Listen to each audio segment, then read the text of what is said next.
Comes over and he leans down and he shakes my hand. And I said, Andy, I have to ask, I don't know you that well. Why me? Why this particular tournament? Why this, I know you wanted to promote the boat. I get it. You're working with Nautique. But why me? He goes, well, I had studied all of your, back in the day, VCR videotapes that had been sent in to USA Waterski. I had studied your boat path, watched you on the film, watching the end course. I had also looked at all your timesheets, because this is before we had electronic scoring. And he said you were the most consistent driver in terms of in the course with your boat path, but also your timesheets showed that you were the most consistent as far as the times being the same for every single pass. That's what I was looking for. In addition to that, he said, I also noticed by the end course you would get in rhythm with the skier. So he completely opened my eyes to a whole new world and saying, study what you do.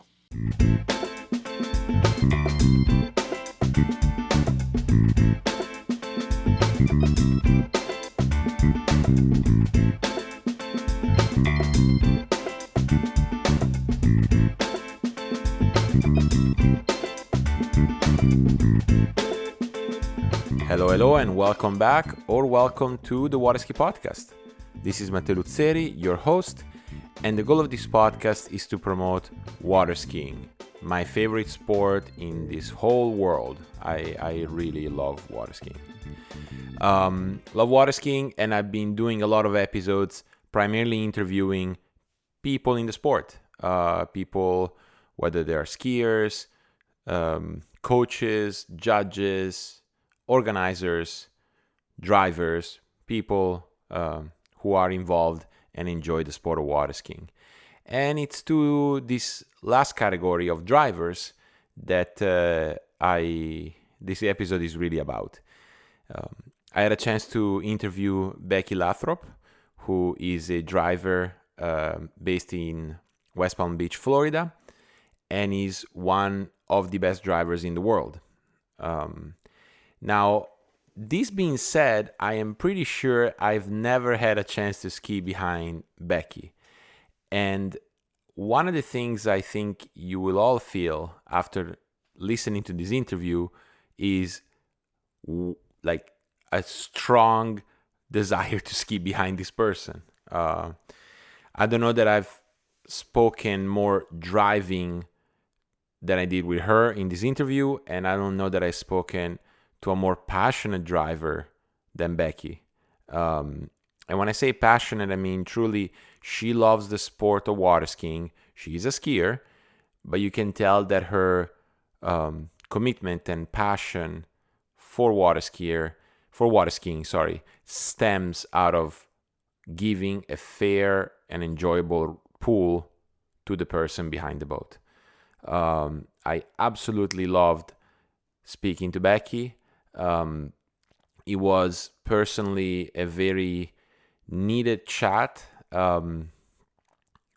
You all know what's going on this side of the Atlantic, not too far from Italy actually, and let's just say I spent the last 3 weeks gearing my attention more towards doing what I could to try and help what's going on in Ukraine. And as a reminder, any donations or advertisement money that I might receive this month will go to Danilo Filichenko, who is in the Ukraine right now, doing the best he can, trying to help out his community. So with that in mind, it wasn't an easy time. I wasn't really thinking a whole lot about skiing or publishing a podcast, but I'm so glad I set up this interview with Becky. It was 2 hours of geeking out about driving and skiing and a common passion. And I hope you will all enjoy this conversation. So without any further ado, here's my interview with Becky. Becky, thank you so much for being part of the Waterski Podcast. Thank you for accepting to doing this interview with me. It's a pleasure to see you and have you here. Well, thank you for asking me. I appreciate your time and expertise as well. Thank you for that, Matteo. Pleasure. It's as I say to a lot of guests, this is a work of love. This podcast, and I love talking to people, so that helps. Likewise. Becky, I have a tradition here at the Water Ski Podcast. It's my first question, and it's always the same question, no matter the guest. So I'll relay that to you, which is, how did you get into water skiing? Well, it's interesting. It wasn't something that was planned. I was in college playing some different sports in college, and one of my college roommates said she had transferred to the university that we were both attending, which was Florida State at the time. And I said, why did you come? Go Noles. Yeah, absolutely. Go Noles. Both of us. Oh, yeah. I understand that you spent some time there as well. Well, I don't believe they have a water ski team there anymore, but they did back in the day. And she transferred from a university in the Midwest because she played basketball. I said, why Florida State? She said, basketball and water ski team. I went, what? Water ski team? What are you talking about? So she said, why don't you come to the lake? And at the lake at that time, as you may know, having been there, was the reservation. Yep. So they had a slalom course in there and they had a jump course. And my first introduction to helping out at a water ski tournament was sitting underneath the jump with a milk jug throwing water on it. That was my introduction to water skiing. So that's how I got involved in tournaments. The bucket person. Exactly. And that's before we had battery-operated water pumps and whatever else. I mean, this is, I don't want to tell you my age, but this is going way back. But that was the introduction. And really, I didn't even ski at the time. But then she, one day was out there. She goes, why don't you try water skiing? And I fell in love with it. It's like, oh my gosh, this is so interesting and it's so much fun. And then fast forward, she was in a position where she skied with two other gentlemen, good friends of ours over the years. We've kept in touch. And they didn't show up one early morning that she wanted to ski. And I was out there with her and she goes, you got to learn to drive the boat today. I went, oh, no. I've never driven a boat in my life. You're kidding me. She goes, well, we'll go up and down the lake a few times. And she got me in the driver's seat. And I went up and down through the slalom course. And that's where it all began. Was this still at the res where yes, you learned how to drive? Now, when I say learn to drive, that was the only time I drove at the res. But fast forward, we both graduated, went separate ways, ended up in St. Petersburg, Florida for a little bit, and found a ski club there. Still had not yet accomplished running the slalom course. But in that place, that's where she ended up. She ended up in a job in the same general area. I was in Tampa, she was in St. Pete. And we found this ski club in St. Pete and skied there for a little while. And we had to run the boat through the slalom course a few times early in the morning to get the alligators to move out of the way. And then we would ski. Yeah, classic in Florida, anywhere in Florida. So that's where I started to drive. And then I got transferred to my job to West Palm Beach, Florida. And if you're familiar with a place called Okehele Park, that's where I landed. And there I found, again, didn't own a boat, hadn't learned to run the course yet. There was two gentlemen that worked for IBM at the time. One of them happened to be a driver, and they owned a boat together. And when I walked over the hill, they offered me ski rides, taught me how to run the course. And then their schedules ended up being different. And one gentleman said, have you ever driven a boat before? I said, I've driven a little bit.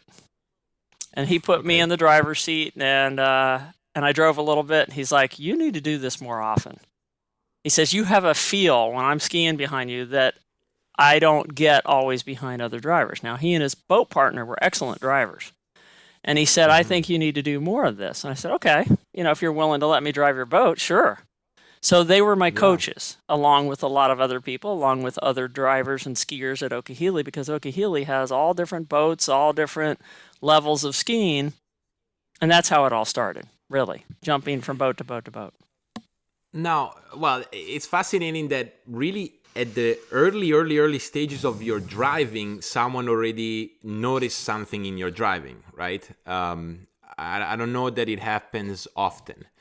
But I have a bit of a tendency of always backtracking, so I apologize if I'll keep Go. No, please. I did a lot of talking there, so go right ahead. So when you were at Florida State and, friend exposes you to skiing, were you playing other sports? Were you physically active? Did you have other passions? Yes. Played a little bit with the basketball team at one point, and then did all sorts of intramurals. Everywhere from basketball, volleyball, softball, co-ed softball. very active in all sports, and I was growing up through high school, and I also came from a big family, and we all played sports, but none of us in our family had ever been exposed to boats or water skiing.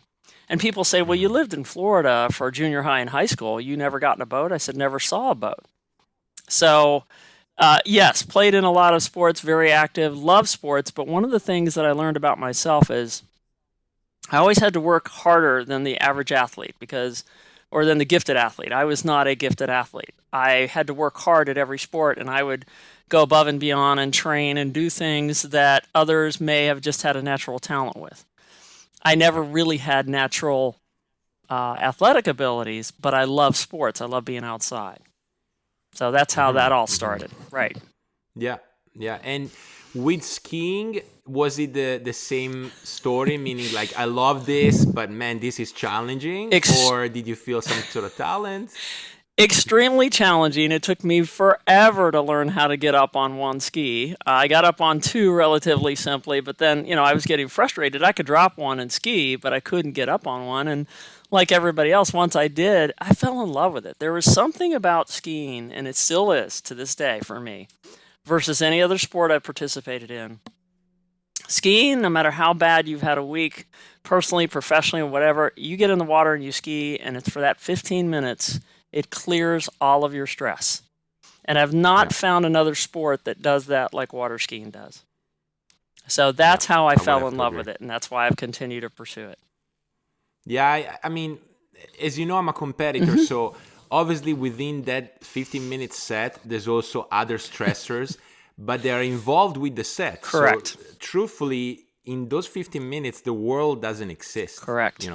It's a truly peculiar thing about water skiing. I would have to agree. Yeah, and even as an athlete, you're thinking about what you're doing, but that's why you said for that 15-minute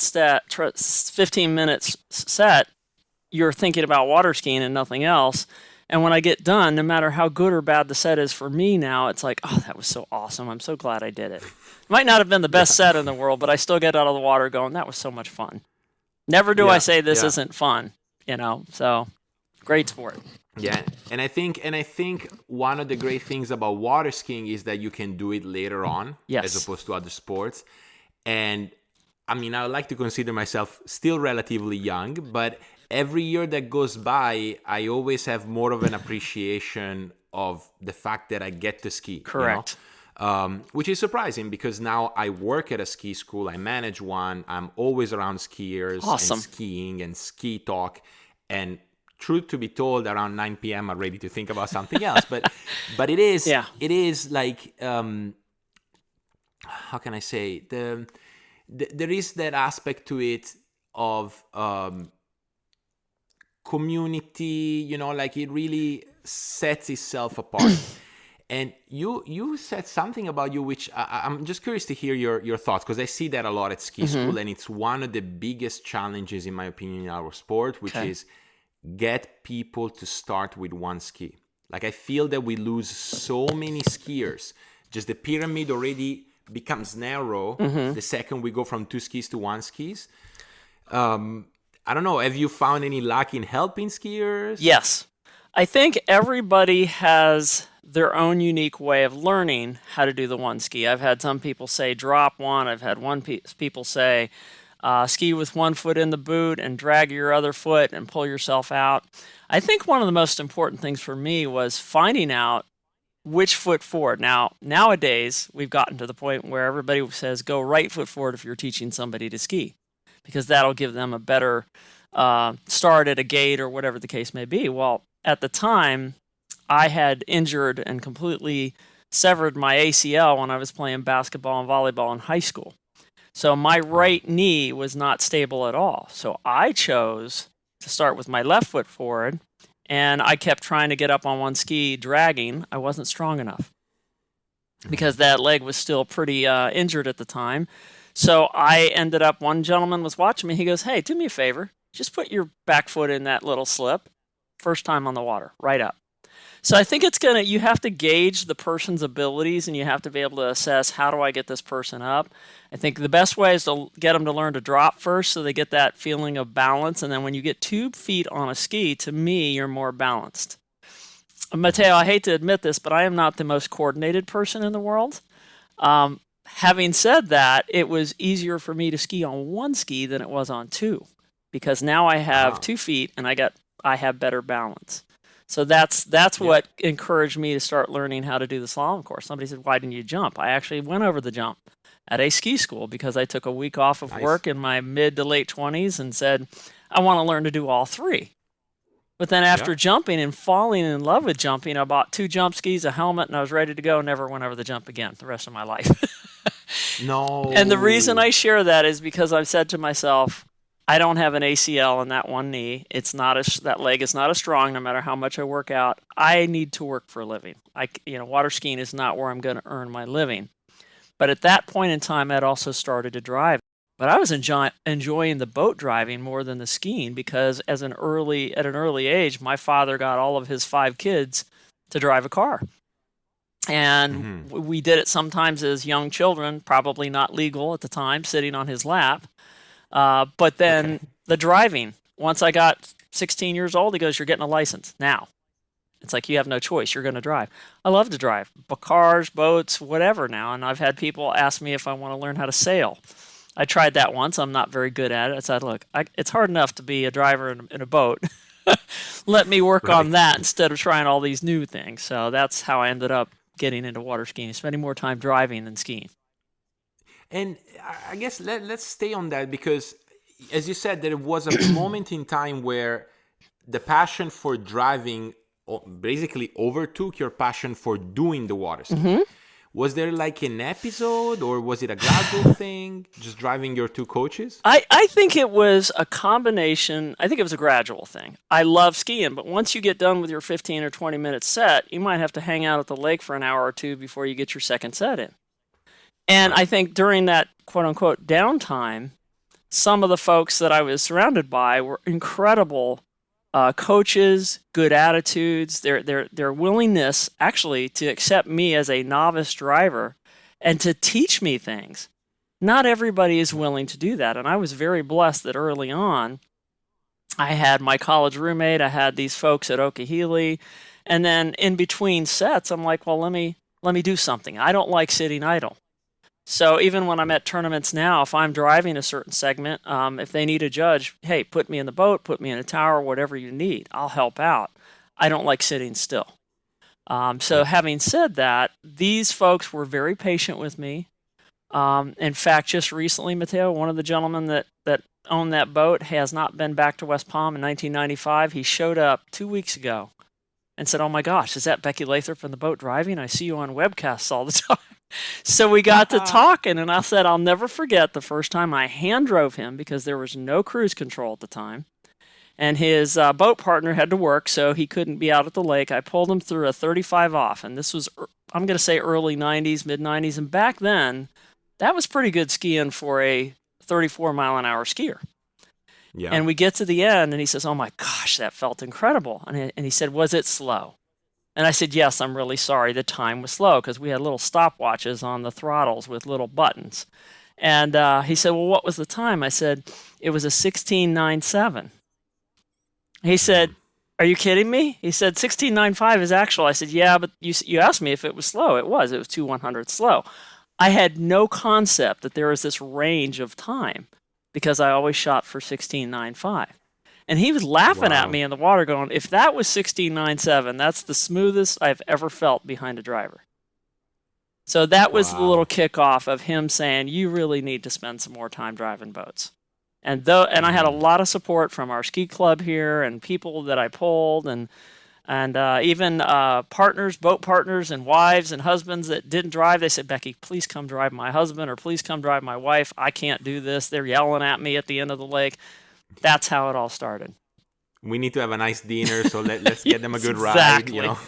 Yeah, Exactly. no, that's great. And I want to ask you, because I've had a couple of guests in the past that have been, West Palm Hmm. skiers, Okehili. Hmm.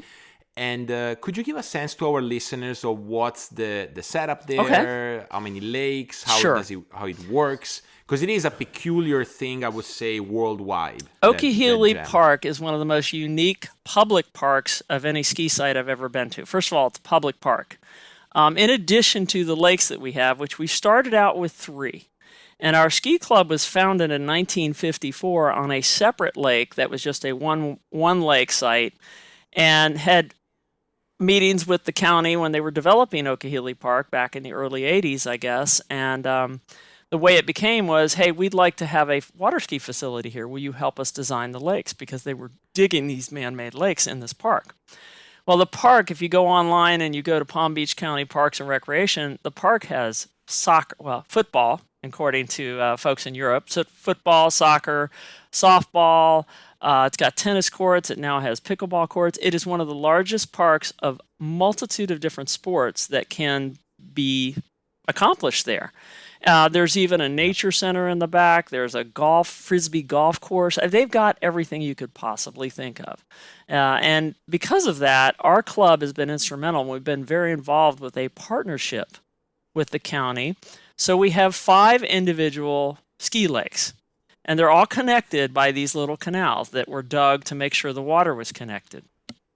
And the water, we have 4 slalom courses. Actually, we have a 5th slalom course now. We have a jump lake that is larger for jumping, and we can do jumping and have the ability to have plenty of room to do jumping in there. We do have a slalom course tucked away in a corner in that lake that does not interfere with jumping, that we only use as a backup if there are so many boats to do water skiing or slalom skiing. Now, having said that, there are a main set of docks where all the boats meet.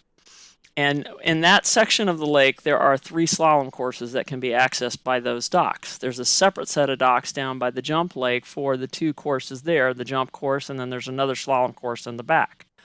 And the reason why we do that is if you show up with your boat, the way it works is boat order goes in line with how the next person skis. So I may have 3 people in my boat, but one person has to ski at a time. Then we park and wait for the other boats to finish, and then we go in rotation. Now, unlike any other place I've ever seen, because it is a public park, if you have a ski boat, you can get a special permit to use your boat at this site. And that's the beauty of Okehili Park, is anybody can ski there. You just have to make sure you have the right boat. So there's a permit package, and you have to have the right ski boat. It can't be a Boston whaler coming in to pull a skier. It is specifically designed for water skiing because of the cables that go across. So that's why. So it's cross cables for the course.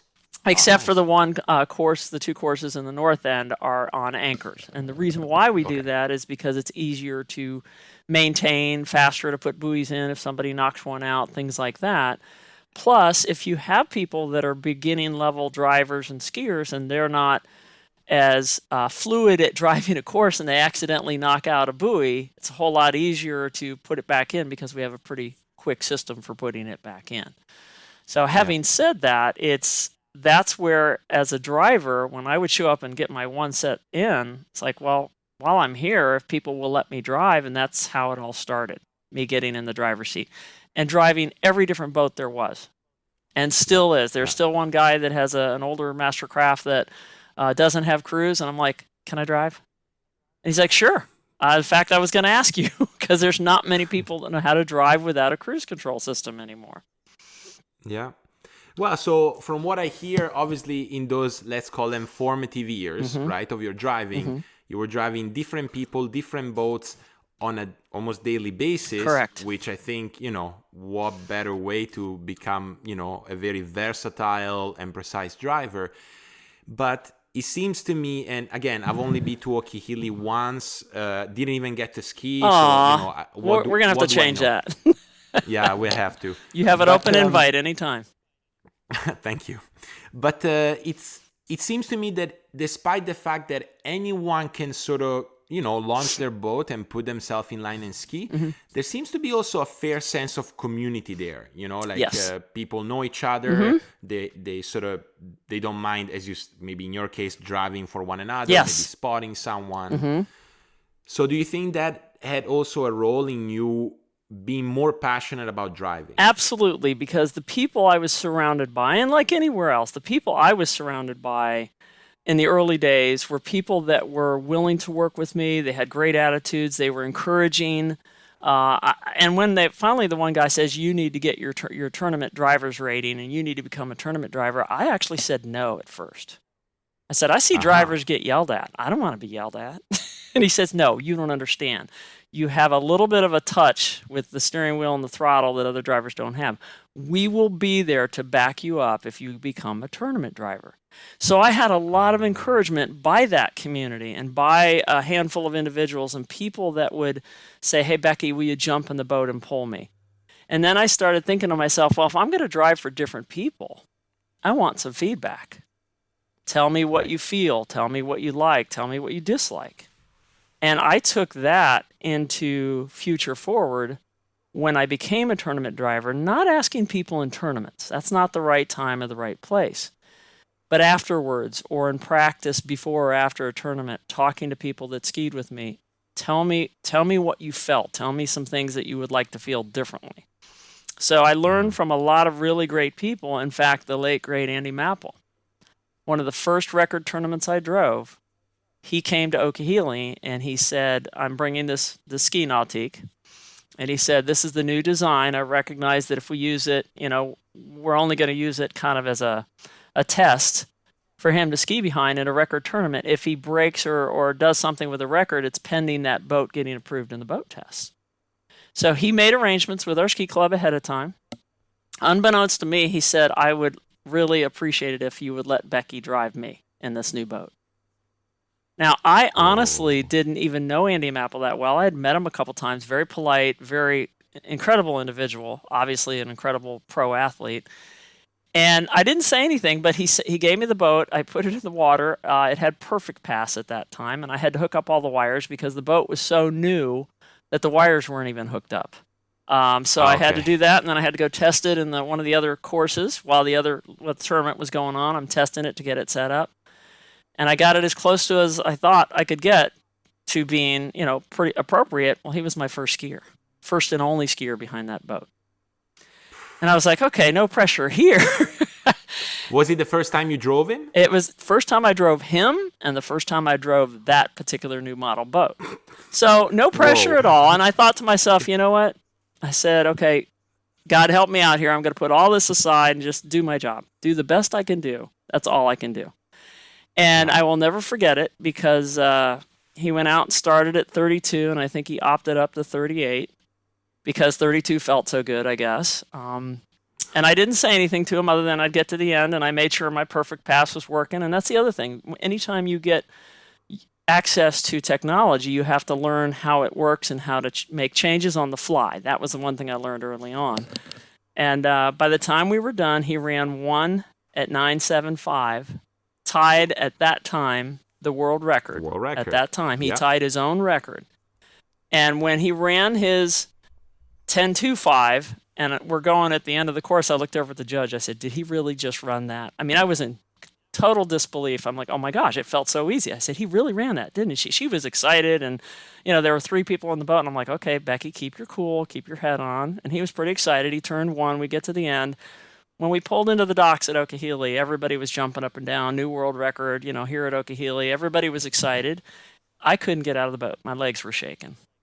And I just sat there for a minute, and he comes to the shore because he had held on, and he comes over and he leans down and he shakes my hand. And I said, Andy, I have to ask, I don't know you that well. Why me? Why this particular tournament? Why this, I know you wanted to promote the boat. I get it. You're working with Nautique. But why me? He goes, well, I had studied all of your, back in the day, VCR videotapes that had been sent in to USA Waterski. I had studied your boat path, watched you on the film, watching the end course. I had also looked at all your timesheets, because this is before we had electronic scoring. And he said you were the most consistent driver in terms of in the course with your boat path, but also your timesheets showed that you were the most consistent as far as the times being the same for every single pass. That's what I was looking for. In addition to that, he said, I also noticed by the end course you would get in rhythm with the skier. So he completely opened my eyes to a whole new world and saying, study what you do. And that, and the fact that he said, okay, you can watch video, you can watch end course all day long. It's boring. Let's be real. Watching a boat go up and down, it's boring. But the thing he said to me that most affected what I was thinking about was, you were in rhythm with the skier.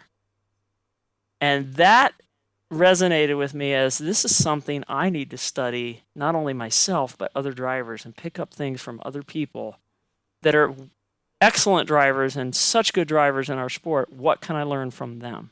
And that started my trek. I went from being in the right place at the right time to, okay, now I know what I need to do to become better. So from that point forward, learning from others, learning from other great drivers, but taking that concept of what Andy Mapple taught me was, learn your sport. Yeah. And he was, I mean, what a master of that, Yes. I mean, the legendary, stare downs of the lake that him and Wade did in those peak years, where they would show up earlier than anybody else and just stare at the lake. You go, okay, what are they thinking? What's going on? Exactly. And but it's crazy how he studied you before he said, okay, I want Becky. That's unbelievable. Well, and I couldn't believe it. I'm like, why me? There's so many good drivers here. And there were excellent drivers that were some of my friends. And I'm like, these guys have more experience pulling this level of skiing than I do. He goes, I understand, but I think it was the right time and the right place. And he goes, and obviously it worked out. And I said, yeah, it did. So I was grateful to him for starting that, not just tying the world record, but starting me thinking about, what do I need to do differently as a driver? And that's kind of where it kicked off for me. Is, okay, I'm going to start studying other drivers, and I'm going to learn from some of the greatest drivers in the country and the world. And I would call people up that didn't even know me and say, hey, my name is Becky. I know who you are. Okay. Yeah, we heard you pulled a world record. And I'm like, well, I was just in the right place at the right time. And they said, you're being a little humble. I said, no, it's truthful. I want to learn more. Yeah. What can I learn? And I think that's the key, Matteo, is having the attitude to always being open to more feedback and change, and from all levels of skiers, not just the pros. And believe me, I talk to the pros a lot when I'm pulling them in practice. What do you feel? What do you want to feel? What do you want differently? And I know that sounds odd, but it's still keeping the boat in the line of all the appropriate rules and regulations that are set forth so that every skier gets a fair pull. That's the goal. And that's a topic in which we'll dig in pretty heavily in this interview. At least I hope so. Good. Because I think it's obviously an important point. I'm curious. So you get this moment. What year was it where you pulled Andy 1 and 9? 2001. 01. Yeah, and previously in the late 90s, I had been approached by Ski Nautique and saying, we'd like you to be a promo person. I said, why me? Because usually they would pick good skiers. I could barely run the course at that time. And they said, well, we know you're an official. We know you've just become a driver. And we've heard a lot of good things about your potential. And we know you're dependable. Would you mind promoting our product? So that's how that got started. And that's the other reason why I think Andy came to me, is he knew that I had been working with Ski Nautique for just a few years. It started in the late 90s. And that's kind of where it got kicked off. And then I would drive all the boats. Just because I was promoting Nautique, I would drive all the boats in practice and in tournaments, and especially before a tournament, to make sure I was comfortable with that boat that year, and I still do that to this day. So all boats also different brands? Yes, so you weren't tied in necessarily to drive Nautique at tournaments? No, in fact, in many tournaments, I got put in everything but my own boat. Okay. So I learned early on, because I'm the newbie, I'm the new driver on the scene, I'm going to drive everything. So Okehili allowed me to have access to all the different boats. And that's why I would always encourage other drivers when people say, what's the secret? I said, practice and drive everything you can. Drive every boat, every model, every cruise control, even though some of them aren't used in tournaments anymore. That allows you to learn more about different boats and how they act based on that technology. Yeah. No, and I think so. I think even to this day, even though, say, something like Perfect Pass isn't really used anymore, correct, if you know at least how it works and the premises behind that, you can better understand something like Zero Off, which is what we use today. Yep. Okay, so you get this 01, which I believe it was the year that Nautique shifted away from the sort of like bubble back boat into the Ski Nautique that was the shape until 09 before the 200. I think there was a change somewhere in there, and honestly, I can't remember. But in the oh no, there was the 196 that came. This was pre 196, so this was the boat in Okay. between the 196 and the 196 came out. I'm gonna guess mid 2000s. And then the 196 was the premier Nautique through '09, and then in the year Yeah. 2010 is when they came out with the 200. So, Yeah. every progression. In fact, I got invited when the next time I drove Andy is when they were introducing the 200. They asked me to come up to the factory, and he wanted to ski as they were filming the boats. And he goes, "Hey, I'd like to ski behind you again." I said, "Wow, deja vu." But this time it's not a tournament, and it was a lot of fun because I said, "Boy, I remember doing this once before," and he just kind of smiled, and we had fun with it. It was great. So you didn't drive him from that episode until that time Yeah, again. yeah. And I think a lot What? of it is opportunities. There were so many good drivers at the field at the time, and I was the newbie into the scene. And I had been invited to some tournaments, but I really didn't get a chance to pull him until that time again. And then all of a sudden, the invites started coming shortly after that, and driving a bunch of amateur as well as a couple of pro events. It hasn't been until the last, I'm going to say, 5 years or so, where I've had the opportunity to drive, maybe even more than that, more pro events, which, again, I love driving all skiers, all levels. It doesn't just have to be, and I have to give a lot of thanks to all the short line skiers that have allowed me to pull them in practice. And Matteo, I know I saw you at the Worlds this year. I don't know if you knew this, the early week of the Worlds before I got to see some of the slalom on Thursday and Friday and Saturday. I drove up to Orlando on Monday and Tuesday and drove at 3 different lakes for practice for people, and then came back home to work. And I had some things going on, and I just went up to dry practice because skiers had asked me. And Yeah. in fact, I think I drove three Yeah. different lakes in one day. I said, "Folks, I Wow. got to go back to work." But they asked me to come drive them in practice so they could kind of get ready for the Worlds. And I appreciate that because, learning to drive short line is not something that you just get in a boat at a tournament and say, "Okay, I'm pulling a short line skier." Thank you. Thank you. Thank you. So Thank you. I encourage, and I'm open to this, and that's why I kind of joke about my house here in West Palm Beach. I've finally renamed it Becky's Bed and No Breakfast because people want to come visit. And I say, only if you let me pull you skiing in practice so we can get into a sync. Right. And I've gone up to several different lakes in the Orlando area all year long. I'll even make day trips up just to drive practice if I can work it into my schedule. So I don't believe that you should show up at a tournament and drive a short line skier for the first time. I think you should practice it. And one of the things I've been fortunate enough to is to drive the kinds of the likes of Nate Smith, Dane Meckler, Thomas DeGasperi, Will Asher, you name them all, Freddie. I've pulled all of them, and after the practice set, I talked to them. Let's have a conversation. What did you like? What did you not like? And this is where you really have to have the attitude and be open to feedback because you're going to hear things you don't like. And that's okay because then that Yeah. gives you something to work towards. And, I kind of jokingly said to Nate one time, I said, I don't get a lot of practice at 43. And he goes, neither do I. But in the last couple of, years, he's been running 41 quite a bit. So I've asked his permission, and he's been extremely generous to let me pull him in practice and say, let's talk about gates, because gates are going to be crucial when you get to those shorter lines. And Benny Stadelbauer has interesting. been a big help with that, too.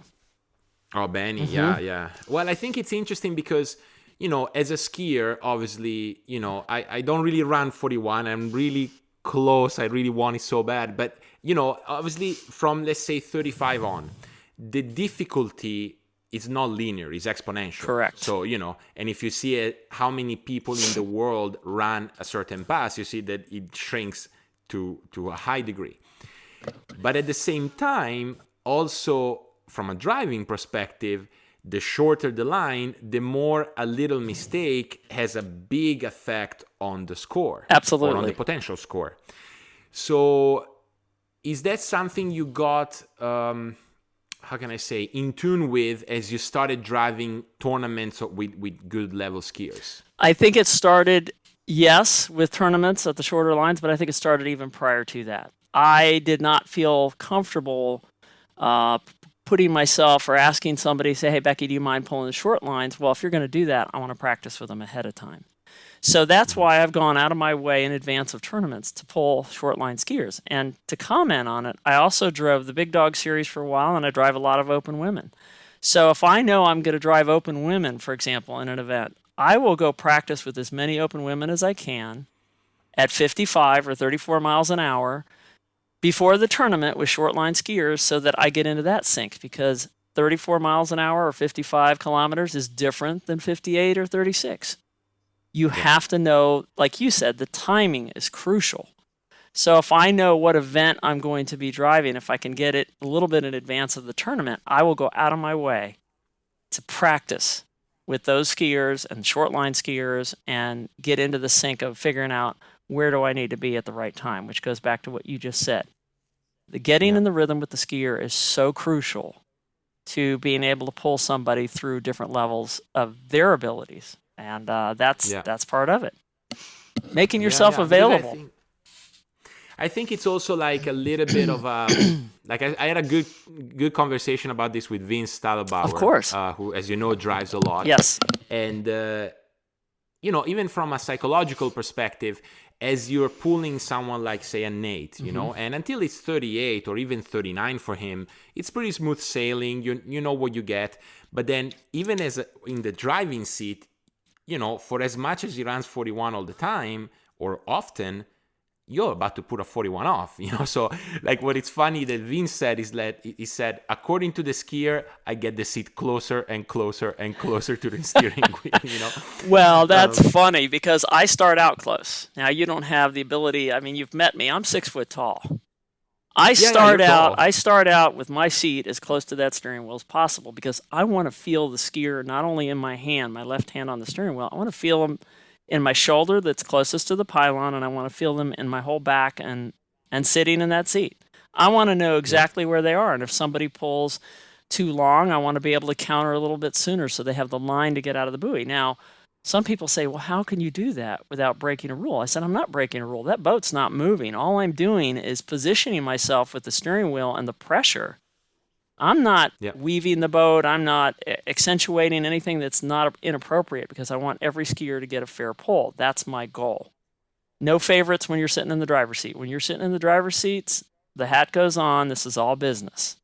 And I think you just have to give your best effort. And like you said, Vince said, my seat already starts up close because I want to feel them from their longest pass all the way up to their shortest. So I know what they're doing. And does every skier ski the same every set or every day? Probably not. But having said that, I want to be able to feel, okay, this isn't how they normally feel. So what can I do to make sure I'm giving them the best pull possible so they can make their adaptations and their changes so that I'm not something they're trying to figure out. They've got their own thing to figure out. They know where I'm coming from. Yeah, that's from a skier perspective, that's the best thing that can happen, at least for me personally. Okay. Like when I go in the water and I know that amongst the thousands of variables that we have in this sport, the driver is not one for me. Yeah. Like when I have those type of drivers, which are like a couple of training partners here at Jolly, or for instance when Mario Pigozzi is in the area, I know that Mario can sit in the boat. And all I have to worry about is my equipment, my technique, my mind, my body. You work on you. All the other many things. Exactly. And that's one of the things that I really try to work hard at is making myself available when I'm in those circumstances. And Matteo, I work a full-time job. I'm an insurance consultant and public speaker, and I travel all over the United States. I have a little bit of flexibility in my schedule, but a lot of times I have to use my weekends or go out of the way when I have a free day. That's why people go, why do you drive up and back 3 hours one way and 3 hours back? I said, because I have a job. But if I know I'm going to a tournament, let's say, for example, I got invited to Spain a couple of years ago. I showed up on a Wednesday. New site, never driven it before. I got to figure out the mechanics of the site. And there's also all of those other things outside of the course that they don't teach you, that you have to learn. Things like... Go on. I'm looking at your face and I see that. It's kind of like things such as, okay, when I drop the skier and I know the timer's going to go on, I never tighten the line or drag the skier until it's time to go. It's a pet peeve of mine because the psychology of the event, of the person sitting in the water, I want them to feel comfortable. I want them to be as relaxed as possible. I don't start a conversation with a skier unless they ask me a question. I let them initiate. I sit in the driver's seat. I will make eye contact with them, even though I may have sunglasses on. I'll look at them and I'll smile. So that whole demeanor of presenting a presence of calmness while you're sitting in the driver's seat. can, in my opinion, I hope it helps the skier feel comfortable. And I can remember Yeah. one time pulling Regina at the Swiss Pro, and after her first pass in the first event, I'm down at the other end, and she starts laughing, and I just kind of smiled. I didn't say anything. She goes, I can't wipe the smile off your face because I don't know how many drivers I ski behind, but you're the one that definitely has the most fun doing this because you're just smiling the whole time. And I Yeah. think it creates a sense of ease for the skier to just relax, like you said. You know who's sitting in the driver's seat? All I got to worry about is me. And that's Mhm. exactly what I want. I mean, I wouldn't even mind if they put up a shield behind us so that the skier doesn't know who's in the driver's seat. I think that would be even, that way they are not thinking about who's sitting there. Well, I mean, your legendary and traditional hat is as close as it gets to a shield, no? Oh, that's funny. My legendary hat, my Aussie hat, was introduced to me by someone who said it'll help keep the sun off your face. I've also learned that a lot of drivers wear hats because they don't want to get hit in the back of the head. That Aussie hat that I wear, multitude of things, keeps the sun out of my eyes, keeps the hair out of my eyes, keeps the sun. We live in Florida. The sun is very brutal on our skin. But even more importantly, you're going to laugh when I tell you this. You know how many times I've been hit by a rope or a handle and never Oh, I can had imagine. an Yeah. injury because of that hat? It has that brim that keeps it off of my neck or my head or my back or whatever. Now, in Miami, we had an event where the rope curled around my hat and spun my hat around, but it pulled the hat up instead of my head. And it keeps it from going Wow. around my neck. So it's kind of acts as a lot of different things, but everybody says, "Oh, we know when Becky's driving because she's the only one with that hat." And I kind of get Yeah, a yeah, kick yeah. out of it No. because it didn't start out as, "Hey, I want everybody to see me driving." Never was in that play. It was always there as a measure of protection more than anything else, and just keeping everything balanced.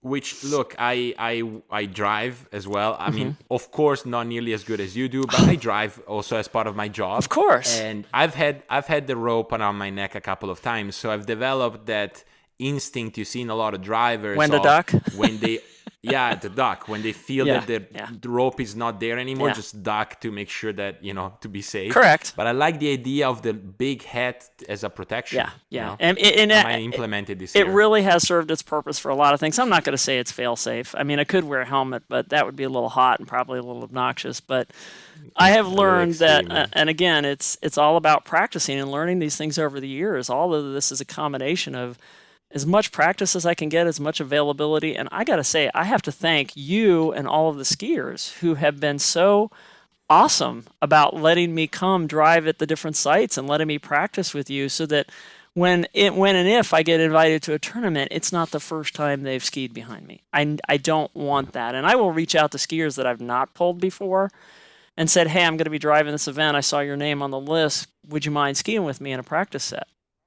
And it's refreshing because most of them are like, "Oh, yeah, that'd be great," but Yeah. by the same time, it's not just about, practice, practice, practice. You got to practice very specific tools. And the latest tool and technology, all the boats have different ways they drive. The propeller rotation, you have to be familiar with that.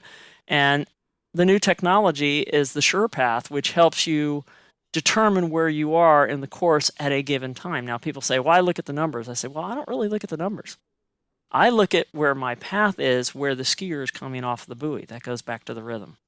So I'll go Yeah. back and I'll study the SurePath because I have one in my boat when I practice, and I go back and look at, okay, well, they were at 39 or 41. Was I in the right place at the right time? It goes back to what Yeah. Andy taught me from VCR videotapes to now. We're fast forwarding 20 plus years. This is what you look at to help yourself become a better driver.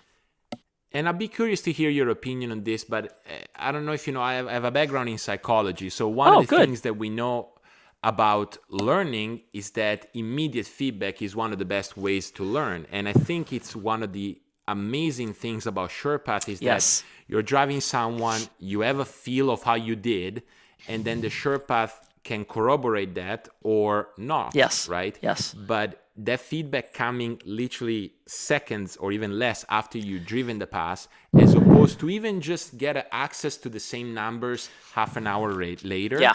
It's a huge, I think, accelerator Correct. of driving improvement, Yes. But what about, sorry. No, go ahead.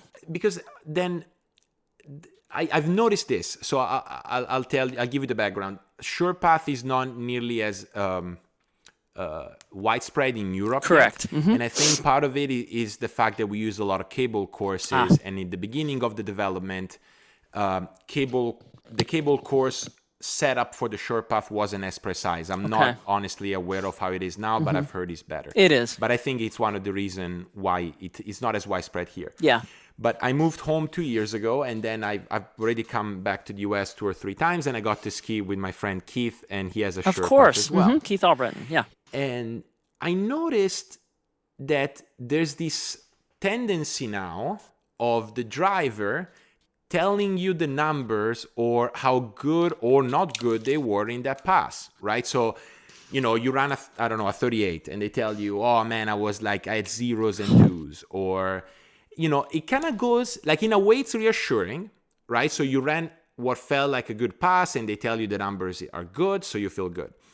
But on the other hand, I think it takes away from what we were saying before about not having to think about no distractions.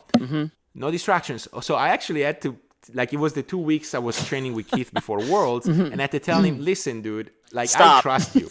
Tell me after the set. Okay. Let me focus on my gates. Okay. So I don't know. Do you see that a little bit?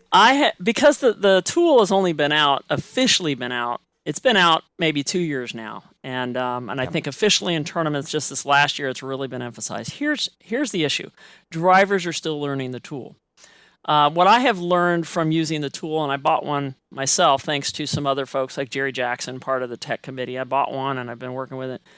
I don't think it's necessary, and I don't think it's necessarily a good psychological presence to tell the skier each pass or where you're at, even if it's practice. What I think is important for me is I want to get into rhythm with that skier, and not everybody skis the same. So, and in many cases, skiers don't understand it because the tool is still new, and what it's taught me is it's taught me how to refine some things about my driving and really reinforce the fact that I have been doing a pretty decent job even before this tool came out. But now it's allowed me to refine some things, for example, the entrance gates, the pre-gates. But as far as communicating with the skier, the numbers or whatever, I don't... Look, here's the thing. A lot of drivers are driving to the system right now. That's not necessarily good. I still want to make sure my priority is staying in rhythm with the skier, maintaining that secure boat path, maintaining that straight boat path, but it's more important for me to stay in sync with the skier than worried about a number. So that's why I don't necessarily, Matteo, even look at the numbers. There's a feature on SurePath where you just hit replay and it shows you what we call the breadcrumbs, and there are these little dots to tell you where the boat is when the skier's at the buoy. So you kind of have an idea, and it's called a replay factor. You talk about instant feedback. If I'm at the end of the lake and we're at 50 seconds waiting for the timer to go off, I'll just hit the replay. Now, I don't do it, obviously, so the skier can see it. That's the other psychology thing. Of course. I don't want them to see what I'm looking at. But for the most part, if I just glance down and say, okay, we're green, we're in good shape, I might have been, maybe a little bit too over on one of the buoys. But that might have been because they pulled long, or there might have been I got out of sync with them, or they got out of sync with me, whatever it is.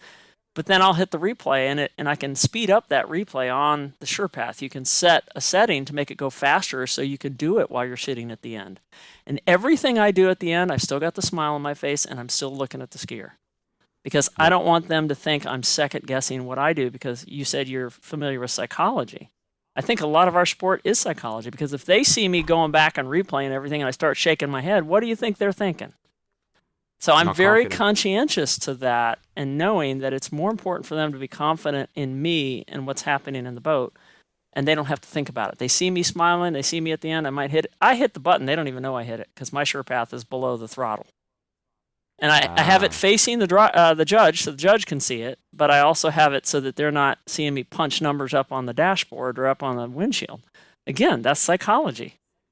Now, it is. I learned early on, I do a lot of volunteer work with high school and college age kids. I learned psychology dealing with the younger generation.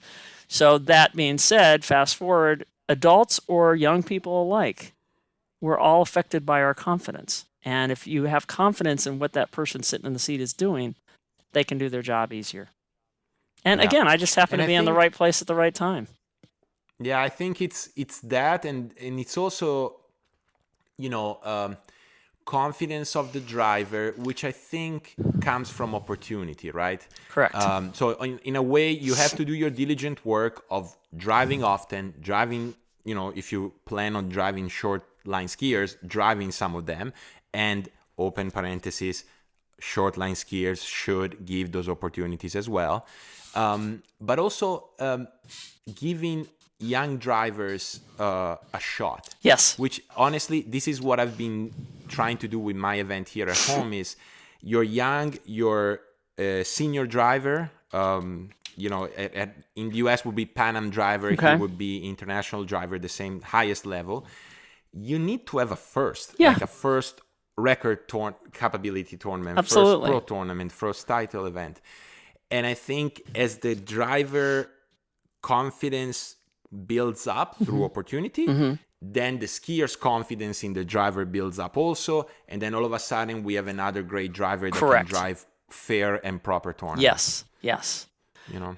So, and I guess what is your question? Because I know you're alluding to something here, because I'm a firm believer in helping people. That's why people say, share me your secrets. I don't have secrets. I will be happy to share with you whatever I can to help you be a good driver. And when people ask me, Becky, what is the main thing? I said, the main thing is be available, be teachable, be willing to take feedback, and practice as much as you can behind all boats, all skiing levels, and be willing to accept sometimes not very good feedback, because that'll make you better. And use all the new technology. But you're right. Let's go back to those opportunities. If it weren't for a handful of people, I wouldn't have had the opportunities. And I am also one person that will never ask. I will never say, hey, can I come drive your tournament? That's just my personality. If you ask me to come drive it, 9 times out of 10, I will if my schedule will permit. But I don't push my way into a driver's seat, which, you know, there may have been some points in time in water skiing where people will say, well, I'm the best driver. I deserve to drive that group. Okay, well, I don't get into those discussions with people. I don't even question. I say, just let me have an opportunity. And I'll go pull, like last year, we have 2 young boys in our ski club that ski, and I saw that I was getting to pull them, and I got really excited about it, and they're 10 and 8 years old, and I said, tell you what, guys, if you both ski personal best while I'm driving my boat that I'm comfortable in, after this group, I will jump in the lake with you with all of my clothes on. Well, do you know what that did to motivate those 2 little kids? They both went out and skied personal bests. And I went, oh my gosh, I'm going to have to get wet. So, and did you? Of course, I always follow Nice. through, you know. Nice. So I jumped in the Nice. lake with them, and I had my boat judge kind of buy into it with me. I said, come on, you want to buy into this? He goes, sure, let's do it. And I mean, not only did they get their personal best, they shouted them just because they knew I would jump in the lake with them. So it was a motivation. Yeah. And, you know, those are the kind of things you always have to keep the fun in the sport. Whether you're the driver, the skier, even at the pro levels, this is fun, you know, and I try to do that as professionally as possible. And you have to look at your audience. And I've been in situations where I could see the stress on a skier's face, and I just look at them and smile. And if they catch eye contact with me, I can see, you know, if they can just loosen up that face a little bit. And once in a while, if I know the person well enough, as a boat judge, again, I do the same thing, but as a driver, if I know the person well enough, I'll just look at them and I'll say, relax, you got this. That's it. Yeah. But I have to know the individual. It's not somebody I would say to a perfect stranger. Yeah, no, of course. So that is something that, you know, got to remember first, it's always about the skier. And there are drivers that have this ability, that have the potential. Personally, that's why I've created that Q&A when I have people say, what is it that can make me a better driver? And I said, well, let me give you some tips and the tips are not just necessarily what you do in the course. The tips are what you do at the end. Where do you pull out? Make sure you don't tighten the line so the skier doesn't feel like they're being rushed. All of those things outside of the course, how you approach this course, how do you prevent bow rollers in the course. I'm talking the level of detail that I have accumulated over the years. I finally went, I'm going to start keeping track of this stuff. Not for me. And it's really, if I can share it with other people, that's what I like to do. And somebody goes, oh, you shouldn't do that. What if that person becomes a better driver than you? I said, fantastic. Then we got another great driver out there. That's awesome. So I don't have to drive up in the weekend in Orlando just to pull 5 Oh, legs come on. in I'd 6 still hours, do that just because it's fun. And that's the thing. It's fun for me. And that's one of the things I wanted to get to. I mean, obviously understand or get, I guess I could understand why you're doing this, like finding some time out of your schedule to drive up for a day. What is it about it? Is it the challenge of giving the best pull you can, the fact that you can help? Like, what is it about the fact that, you'll take time out of your, Okay. very little time to just get to drive? I think it goes back to I started my own business 15 years ago.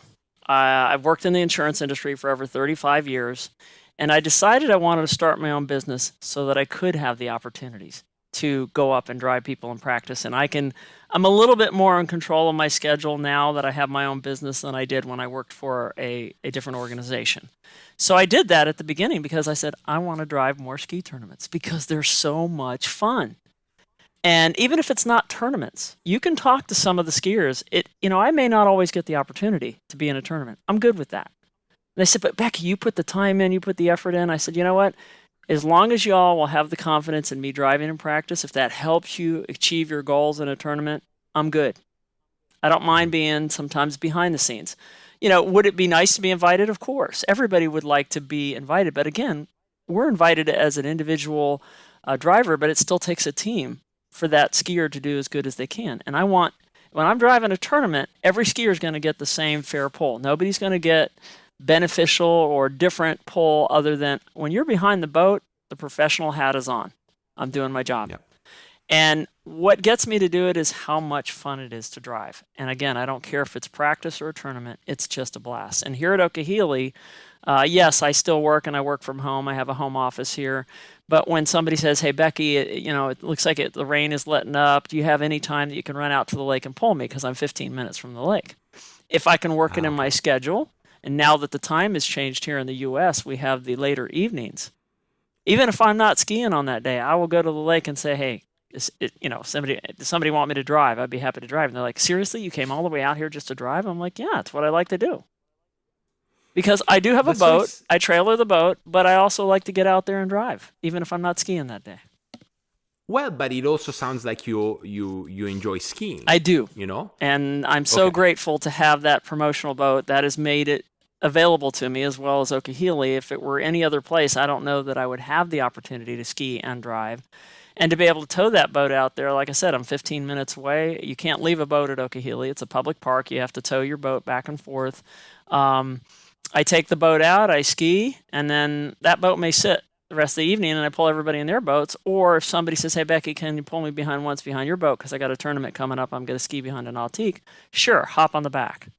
And that gives me the opportunity to practice in my own boat and to practice in that manufacturer. And like I said, I'm very fortunate to be where I'm at. But like I said, I can't expect the likes of a bunch of skiers in Orlando to drive 3 hours south in one day to ski one or two sets. Why would they do that when they have a lake in the back of their yard?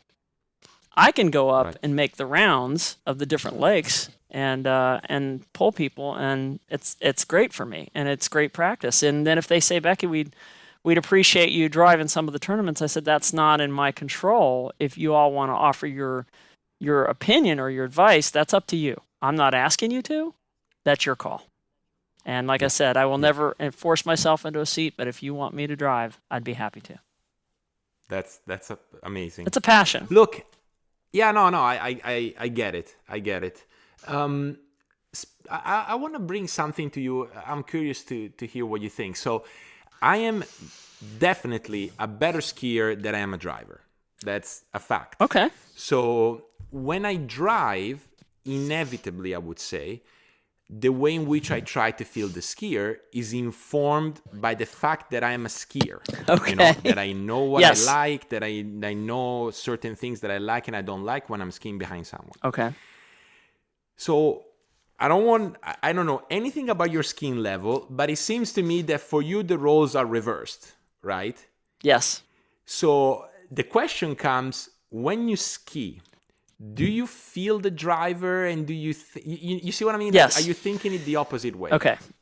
First of all, I quit skiing tournaments about 5 or 6 years ago for the sheer fact that I still love skiing. Don't get me wrong. I want to ski until I'm 100 years old if I make it that far. But I quit driving tournaments or quit skiing tournaments because I preferred to drive. And sometimes there was a conflict in the group that I was put in. I wouldn't be able to drive some of those skiers, or it was just a real struggle to be able to jump out of the water, put your dry clothes on, go hop in the seat. So I made a conscientious effort to focus in on the skier. Now, right now I run 15 off, 22 off on a good day. I used to get into 28. Those days are gone because I don't practice skiing as much. You, Matteo, probably practice skiing more than you practice. Well, if you run a ski school, you're probably in the seat a lot. But one of the things that I have learned is not every skier skis the same. You, Matteo, probably ski different than T-Gas, probably ski different than Nate, probably ski different than Andy Mapple. Everybody skis a little different. So when I say to people, try to feel what the skier's doing, they look at me like I have two heads. They're like, what do you mean feel? And I get people that pull me that get nervous driving for me. And I'm like, are you kidding me? I'm at 15 off. I mean, you could be 10 feet wide and I don't care. But I say to them, look, this is my fun. If you want to get in my boat and drive and play with SurePath, fine, just don't hurt me. So I ski for people to experiment with SurePath and do whatever. But the only time I ever, people say, oh my gosh, I'm so sorry. I didn't feel a thing. You know why? Because I turn my driver brain off when I ski. I don't try to analyze what that person's doing in the driver's seat, because if I do, I'm not going to have as much fun behind the boat. So I turn the driver off. Yes. But when I'm sitting in the driver's seat, okay, if I've got skier A versus skier B versus skier C, they all ski with different styles.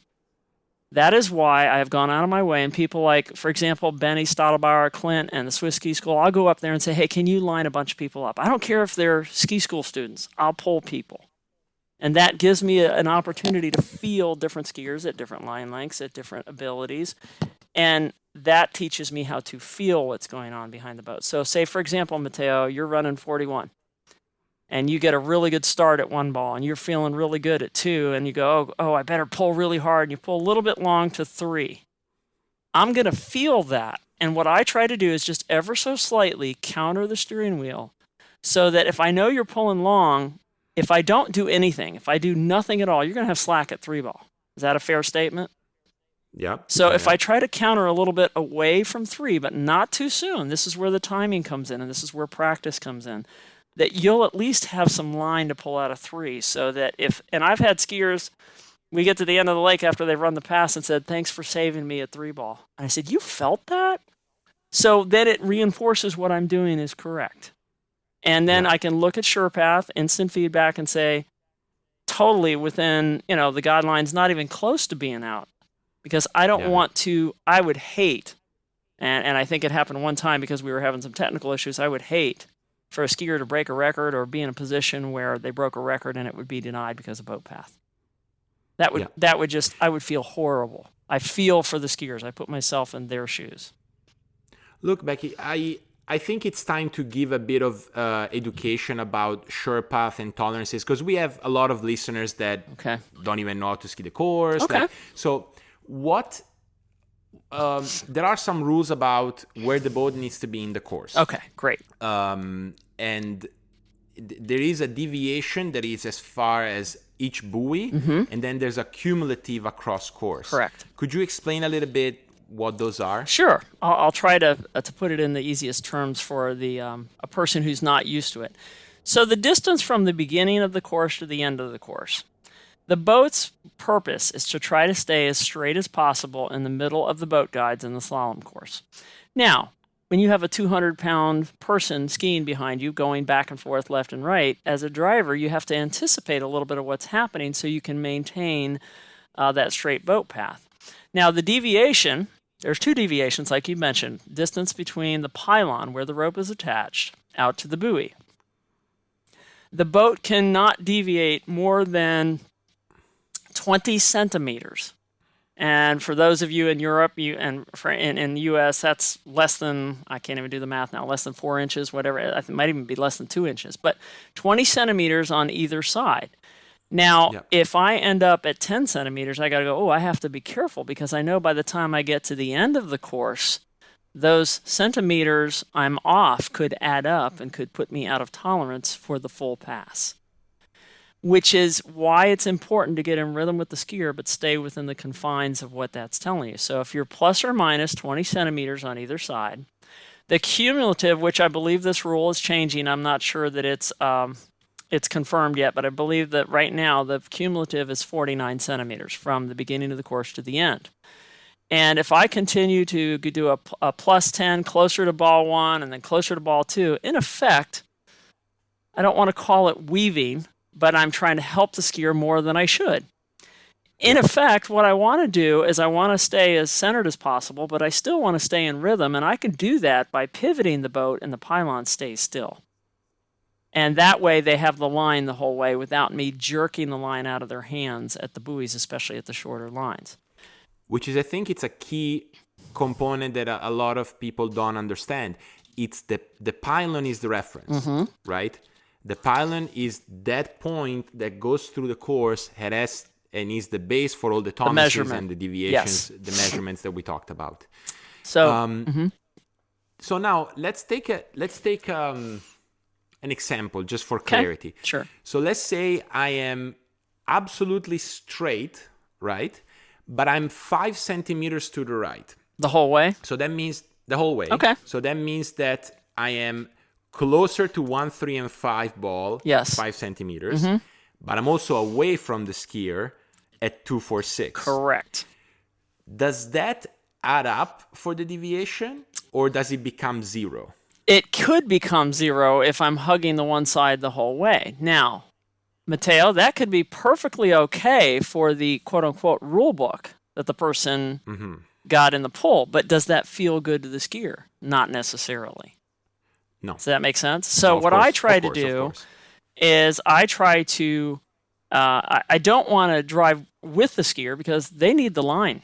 They need the line off the boat so they can do what they need to do. So if you go too much to each side, it's not helping them. If you stay hugged on one side, that doesn't help either. So what you need to look at is, okay, for example, the first time I was ever exposed to SurePath, I drove all the way up to Swiss, and I said to Vincent, can I see SurePath? I've never seen it. I've heard a lot about it. He had it in the boat, and I just drove up and down the lake the first time without a skier. And the first time going down, I'm like, I think I'm hugging 135. On 1-3, I said, I'm going to move here at 3 ball, and let's see if it picks it up. And we get to the end, and he just shook his head. He goes, you're unbelievable. He goes, you knew. You were hugging 1-3 at about 3 centimeters.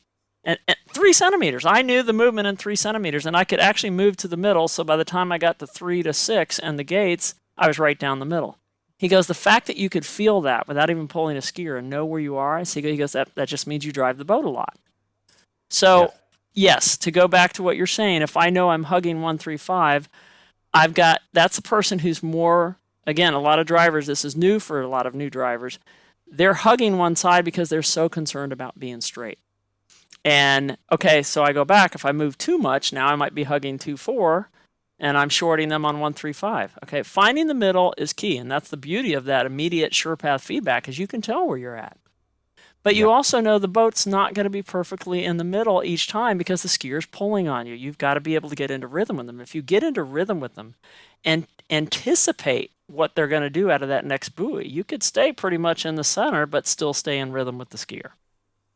So yes, you use it as a tool to figure out where's my center line. You know, a lot of people used to say, well, I'm going to put a piece of tape on the bow of the boat. I'm afraid to do that because if I put something on the boat, I will stare at it, and I'm not going to be staring at the right-hand side boat guides because I need to be, again, thinking about who's behind me. Yeah, I could drive straight all day long pulling skiers, but does it feel good? Not necessarily. So that's the difference.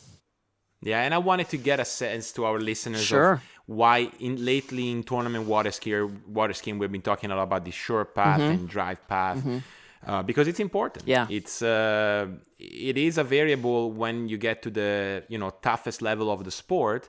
That the least amount of variable that driver is, the more you have confidence in say, okay, that score is legit and it happened properly, and there's no question about that.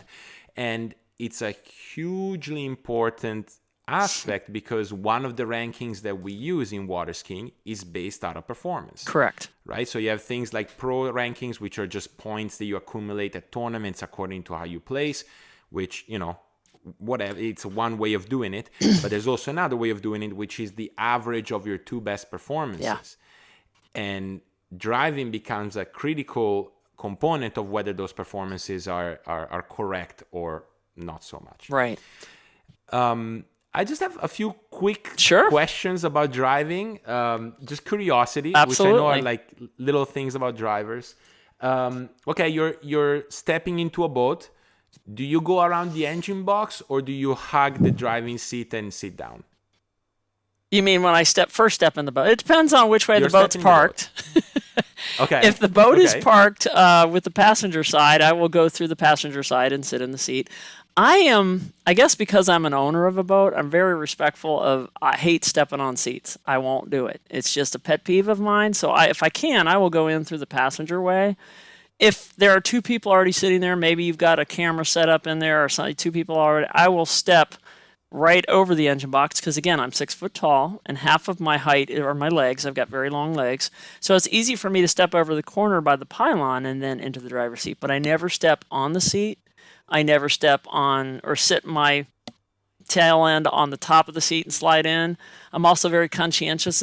This is somebody's boat, whether it's a ski school or it's owned by the company or it's my personal boat or somebody else's boat. I don't want to scratch anything. I don't want to tear up anything.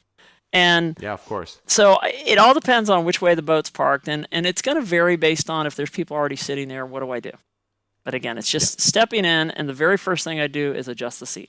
Like you had said, Vincent said, as the boat line gets shorter, I don't even wait till the line getting shorter. I start with it way up, which means I put my knees under the dash, and somebody says, gosh, you're so tall. Why are you so close to the steering wheel? Because I want to feel the skier. Yeah, no, it makes me laugh because I was skiing with him. I only skied with him once or twice before Worlds because he was obviously busy setting up, Of course, to webcast the Worlds. Mm-hmm. But I remember I had a set, maybe like a little rough 38, just late at 1, and I had to scrap through it. And I just saw him looking at me, and as he was looking at me, I heard click. I'm like, okay, dude. I don't want the driver. I don't want the skier to even hear that noise. No, And you did it on purpose. Of course. But I have. I actually was asked in a tournament if I would be the boat judge to help this driver a little bit and do some coaching. And okay. And I said, I don't like coaching in a tournament. I don't think that's the right place or time to help coach a driver. I'll be happy to do it in a practice sometime, but I don't like doing it in a tournament. But the one thing I said to the guy, because we were skiing in a place that had overcast and some fog, and when the skier got to the end, they said, "Man, I had a really hard time seeing." And the driver said, "Yeah, me too." I said, "Don't tell them that." Yeah, no, that may be correct, but don't tell them that. And he goes, "Oh, I didn't even think about that." He goes, "That's the psychology side of things." I said, "Yes, you may have struggled, but you do not want them to know that." And it was not a pro event, but it was still somebody who appreciated it. I said, look, what you do at the ends and how you converse with that skier is huge. I don't care if they're a 15 off, 30 mile an hour skier. You got to have that smile on your face and you got to think about what's going on in their head. So don't tell them you had trouble seeing too, because that's not going to give them very much confidence. No, exactly. So that's funny. All right. So you're in the boat. Mm-hmm. You're about to pull someone, deep water start. Okay. How is your hand on the throttle? Is it thumbs on the throttle or is it index finger on the throttle? All of the above. I'm sitting here now. Okay. I'm visioning this. Now, I don't know if you can see this, and I know the people at home on the podcast aren't going to be able to see it, but my pinky is the finger that pulls the little knob on the throttle up, regardless of what boat it is. Oh, use the pinky. Yeah. Okay. So I have a callus right there. I got a big bump. If I show that to the video camera, you see that big bump on my pinky? Yeah, I see it. That's from driving. Most people get calluses skiing. I don't have any calluses skiing. I have it from driving. But that's the lever I pull up with my pinky. But I kind of have a very soft, light grip on the throttle. And I think I have all of my fingers on it to some degree. Maybe just these three, the thumb, the primary finger and the middle finger, just feeling the throttle. And I keep my hand on the throttle, even with the cruise controls that we have. And the reason why I do that, even though you might put it all the way down, I do that because I only drive with one hand. And people ask me all the time, do you drive with one or two? I said, I only drive with one because I want to feel the skier. If people tend to drive, and not everybody, there's some really good drivers out there that drive with two hands, but most people that are learning to drive, if they drive with two hands, they tend to oversteer. So I always tell people for safety first, keep your hand on that throttle. And I've been in a situation in a tournament where zero off broke and the boat took off. And if I had not had my hand on the throttle, I wouldn't have been able to pull back as quickly. So you have to think about safety first, but it also allows me to stay, okay, if I'm getting to the end of the lake, and again, every manufacturer is different. This boat I have to pull back faster. The other boat I have to pull out back slower. It depends on the boat. So that's a feel thing, and having one hand. A lot of drivers put their hand in different places. I'm usually 10 o'clock. I have some drivers that tell me they put theirs at like 8 o'clock and rest their elbow on their knee. Yeah. I feel that I can anticipate the skier better at 10. I've tried both. And that's the other thing. I'm always open to trying new things. So I've tried different things with technology and everything. I'll try that. And I'm like, I think I'm behind the skier if I do that. I'm reacting as opposed to anticipating. So I go back to 10 o'clock. Yeah, you already anticipated the next two questions they had, which were, where is your right hand as you go through the course? Yep. And it's on the throttle. Right hand's on the throttle, left hand's at 10. And then left hand at 10. Yeah. And it's a light grip. Well, it's not my knuckles aren't white. I've got a light grip because I want to be able to feel, but I also want to know, okay, how does this boat steer? And again, hopefully this isn't my first time in the boat. I know how it steers, and I know what things to anticipate. The other thing I've learned is all the different zero-offs in the different boats are their different screens, so get familiar with the screens to know where everything is in case you need to troubleshoot something, because all the screens are different. And you have to be able to know what they are and what they look like and what the features are. And in the Nautiques now, it is crucial to make sure you're on the right line length, because that dictates the hydrogate and the microtuners. So, and more so the microtuners. But again, you have to know that you're putting the proper line length in, because that can affect the skier's performance. Yeah. Now, we are at a tournament. I don't know, it's 2 o'clock. Maybe you drove 9 to 11. You had a lunch, You're back in the seat. Chief judge says, look, we're a little late. We need to go. No up and down. Are you going to request to still do an up and down, or you're just ready to go with the skier? I think I could go with the skier on the second shot of that if it was the first thing in the morning. A lot of times the water's too calm to pull the first skier. So if there's a little bit of texture on the water, I'm fine with that. I mean, if I've been driving the same boat and it's maybe, and even if it's a different group of skiers, I'm hoping, again, I've practiced with most of these people. I don't get to practice with everybody. And, everybody's going to hear this podcast. And I'm going to start getting phone calls going, can I come practice with you? But I do try to make sure, that's okay. I do try to make sure I'm comfortable with who the group of skiers is. So if they're really pushed for time and they want me to go, no problem. Chief judge is in charge, and I'll do what I got to do. The only time I might say something is if we have a situation where, let's say a place had a lot of rain and the water level has created busyness or whatever, and I say, do we have time to set the timer at whatever? You had it at maybe at 45 seconds, and now we had this huge storm and all the water raised. Can we go to 50 or 55? Do we have the time to do that? I will ask permission. Because, I will never go against what the chief officials want me to do. It's all about the team. And it's a group of officials I think is crucial, that everybody works well together. And remember one thing, it's about the skier.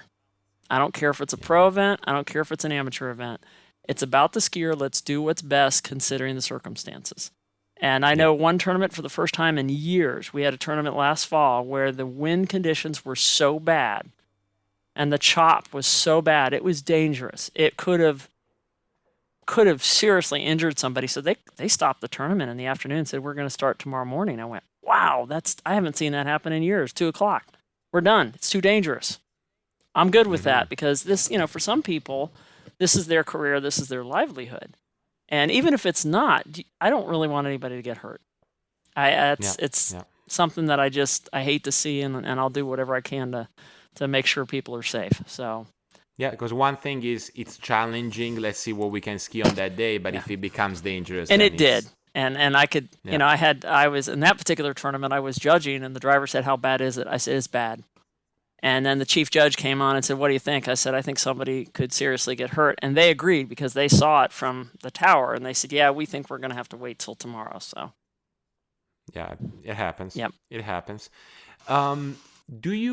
So you're driving a tournament, and for as much as you drive a lot of the best skiers in the world, You don't drive them all. You might not know some of them. So you just finished pulling a skier. You're about to pull next to the dock to pick up the next skier. You have never driven them. What's going on in your mind? Are you looking at some things like, I don't know, like I'm just throwing a couple of things that come to mind, and then you tell me if I'm off. Like, is he or she left or right foot forward? Absolutely. Or do they look like they're 140 or like 210? Like things like that. All of the above. Okay. Yes, I try to know every foot forward of every skier, knowing which side is their offside and their onside, because I think that's crucial in your timing of what you do with the pressure on the steering wheel. So yes, I pay attention to that, especially if somebody that I've never pulled before. Now, here's what'll happen. What if they're in the water when I pull up to it and I don't know which foot forward they are? You got to remember, when you look in the mirror, when you pull them out, the mirror is opposite of what you think. So you got to go, okay, which foot is that again? Okay, I got it. And I do pay attention to that. I also make sure when I pick them up, I smile. And if it's a name of somebody that I'm not familiar with, again, this could be a pro or an amateur. If I don't know this person, I will kind of nudge the judge and say, who's the next skier? What's their first name? And if it's, I usually look at the running order ahead of time. And if it's a name I don't know how to pronounce, I will ask somebody. Because what I've learned psychologically is, wouldn't you like to be called your name? Hey, Matteo. Oh, yeah. It's great to be pulling you. Thank you so much for the opportunity. So at least I can say, hey, Matteo, what would you like? Friendly voice, positive voice, smile on my face, that whole demeanor of presenting calmness when I come pick you up. Knows my name. Yes. No, it's important. And even at the end, I say, okay, here we go, Matteo. We're getting up ready to go on pass 2. Here we go. Tighten you up. Let's go. So that way, again, I'm calling you by name, and you know that I'm going to pick you up out of the water, things like that. Yes, I think weight plays a role in how the person wants to be pulled out of the water, too. I have friends of mine that say, gosh, it's so nice when you get in the boat and you pull me out. I don't feel like my shoulders are getting ripped out. I said, what do you mean? They said, well, I weigh 120 and you pull me out like I weigh 120. Some people will pull me out like I weigh 200. And it's just being conscientious of those little details, tournament or otherwise. Just how you pull somebody out of the water, how you go into the course and set up early enough for them to have plenty of time to set up for the gate. Never be rushed coming in at an angle. Always get lined up as soon as you can, making sure that you don't have the bow roller. So depending upon the site, how you pull them out of the water is crucial too. Right. I mean, isn't it unbelievable the amount of details, that our sport, no matter which side, like I've interviewed obviously plenty of skiers, I interviewed some officials, drivers, tournament organizers, the amount of details that go into, a ski event, it's so unbelievable. And I say it to a lot of our listeners that watch the webcast and they see a lot of skiers zigzagging throughout 6 balls. If you only knew what goes into the that, amount of things that go into that, right? Of course. It's fascinating. It really is. Yes. And look, go ahead. No, you go ahead. No, I just had this question, and please answer it the way you're comfortable with. I don't know your relationship with Nautique to details, but I just wanted to take the top 3 boats that are used right now. Of course. So let's say the Ski Nautique, the Pro Star from Mastercraft, and the TXI from Malibu. Of course. And I just wanted to hear your opinion on like things, maybe some features about the boat in terms of the way they drive, something that you like and something that you might have to pay attention to when you drive that particular boat. Great question. Okay, again, going back to what I mentioned earlier, I am fortunate at Okehili that I have access to all 3 manufacturers. And they're all tournament boats. So, number 1, practice behind driving all 3 of them. Don't just get comfortable in one or the other. Now, people ask me all the time, well, what's your favorite boat? Well, the most amount of time I spend in is a Nautique. Mainly because, not just because I own one, but because a lot of the tournaments I go to, those are the sponsors and whatnot. So I drive Nautique, and I'm very comfortable with that. I'll start with that by saying Nautique, different than Malibu and Mastercraft, the prop rotation is different than the other 2 boats. So that little, I shouldn't say little, that's a big detail you need to understand. So when the skier's skiing, how you pull that skier off of buoy 135 versus 24 is different based on the 3 different manufacturers. Now, Nautique you have to counter a little bit sooner off of 2-4. That's not good or bad. It's just because of the uniqueness of the boat and the propeller rotation. In the Nautique, you have to be aware of the screen, and because it's one of the few boats that you actually have to put in the line length. Now, at pro events, from 28 off and shorter, or 14 meters and shorter, it doesn't matter. Once you put it there, the microtuners go down the way they're supposed to, so you don't have to worry about it. But in other tournaments where people are skiing at longer lines and slower speeds, you have to be cognizant to make sure you make that adjustment on the screen. All of the screens are touch screens now. The Nautique has a cool feature. It's almost like a mouse by the throttle that you can make some adjustments to using that without even touching the screen. Just another feature, another thing. Easy enough for me to do because I use it all the time. So that one I'm very comfortable with, all of the different movements on the screen, knowing how to troubleshoot something. If something goes wrong, you know what screens you need to go into. If I haven't been in another boat, say, for a while, I'll try to get in it and practice. But if not, I'll go sit in the boat before I drive the next group of skiers, and I'll start scrolling around the screen again just to make sure I know where I'm going. Malibu and Mastercrafts are different, just like different from Nautique. And the Mastercraft and the Malibu, their prop rotation is the exact opposite of a Nautique. So I know that I'm going to be countering differently on 135 than I would with a Nautique on 2-4. And people go, you actually think about that? I said, you have to think about it. Because if you're pulling, again, the short line skiers, it's going to make a difference. Because if it catches me at one ball, say, for example, and I don't counter properly, and it's like, okay, I'm in a Mastercraft, I'm not in a Nautique. If the skier catches me, they're going to be wrong-sided when they get to 2, even if I didn't mean to. So I'm aware of that, and I counter sooner, just making adjustments. So all screens are different. So what I like to do is if I haven't driven one in a while, I go in and make sure I'm familiar with all the features that I need to have access to, the timer, the speeds, make sure it's in tournament mode versus practice mode, all of those different things. And the number one rule, make sure zero off is turned on. Now, you should be able to figure that out when you drive a practice run through the course before you do a tournament. But the boats all have different colors. And if the sun's out and you've got, like I have sunglasses that are polarized, sometimes the screen might look a little different. So again, make sure you do that, all that. Make sure you're able to read the screens. I wear glasses on a regular basis. My sunglasses are prescription, and I can read everything on the screen. I want that on purpose because I don't want to be lifting my glasses up to look at SurePath or to look at whatever. So it's, again, it's a comfort level for the skier. They don't, they're looking at, okay, she has to lift her glasses up to look at something. They don't need to know that. They just need to make sure I'm putting the boat in the right place at the right time. So that's what I love about the 3 boats. Now, am I most comfortable in the Nautique because that's what I drive a lot? Yes, but if I know I'm going to either a Mastercraft or a Malibu event, I will be driving that boat. I'll ask that person who owns that boat, hey, when are you skiing? I'll make myself available if you'll let me drive. And they kind of laugh at me. They're like, hey, can you come practice with my boat? I'm like, sure, that'd be great. And they just laugh. It's like, I'd love to. So yeah, that's the most important thing is getting familiar with the boats. Yeah, because they all have their different, feel. And then on top of this, take the same boat, the same model from the same brand, you drive 2 different boats, they are going to feel different, not just or they might, not just from most of them are slightly different, yes. That's the thing. They're all a little bit different. So if I know a particular boat's going to be used in a tournament, and many times I get asked, hey, Becky, can you drive those 2 boats and tell us which one you think feels better? I said, more importantly, let's drive both boats with a skier behind it and find out which one feels better to them. I can adapt to whatever the boat's going to do. I would rather have them say that boat doesn't feel good or this one feels better than let's go with the one they think feels better and we'll drive that for the tournament. Yeah, but I think it's also just the fact that you have to adapt if you need to. Yes. Goes to show that even from a driving perspective, the boats feel different. Yeah. But I egoistically I like the fact that you allow the skiers to choose which one. Well, and at the end of the day, don't you want their performances to be the top? I mean, I want skiers to ski their best ability, and I don't want them to think, oh man, I got to ski behind that boat. That boat's harder than the other one. And it's not saying it's bad. They might feel little differences. But I said, well, tell me which one. I can adapt to whatever I need to adapt in the driver's seat.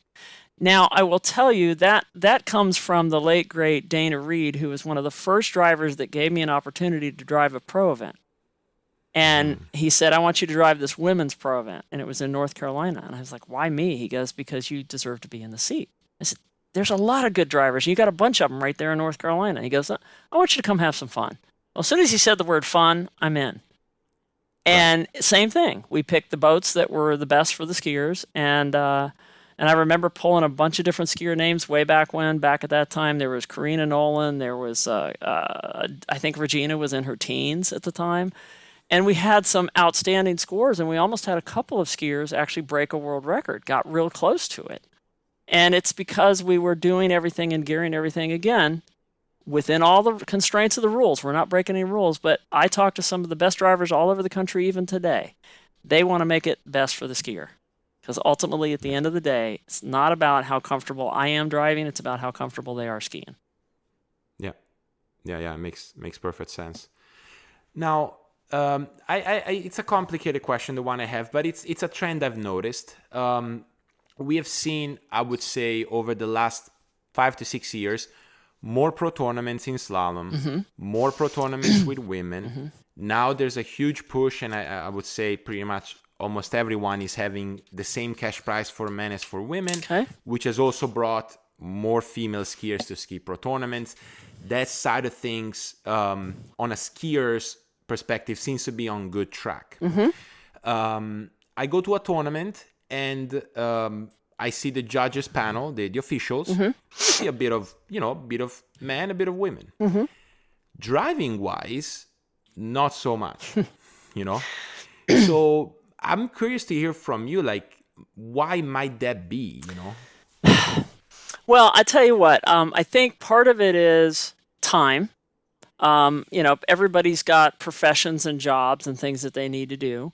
I think the other thing is I try to encourage any person who wants to become a driver, male or female.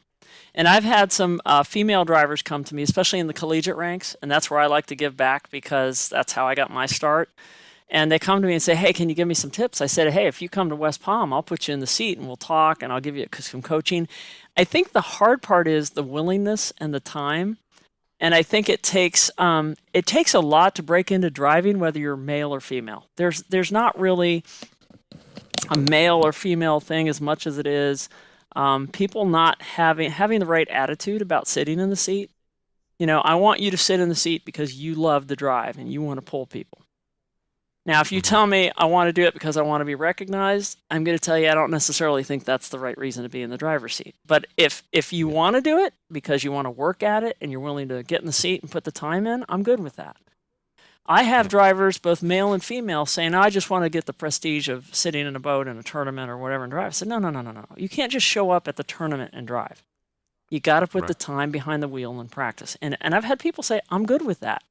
And those are the ones that I will work with. Now, I don't know.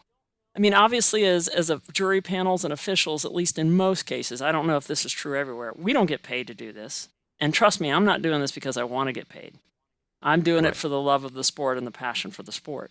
I just like having the opportunity. I think it's hard to break in the opportunity of driving. You had mentioned earlier, even these up-and-coming young drivers that are looking for that opportunity or looking for someone to coach them. I guess the question is, I know the drivers out there that are willing to help coach and teach because I've called them. I've called them on the phone and said, help me with this issue. And they're great. And then there are drivers that you will call and they will not tell you anything.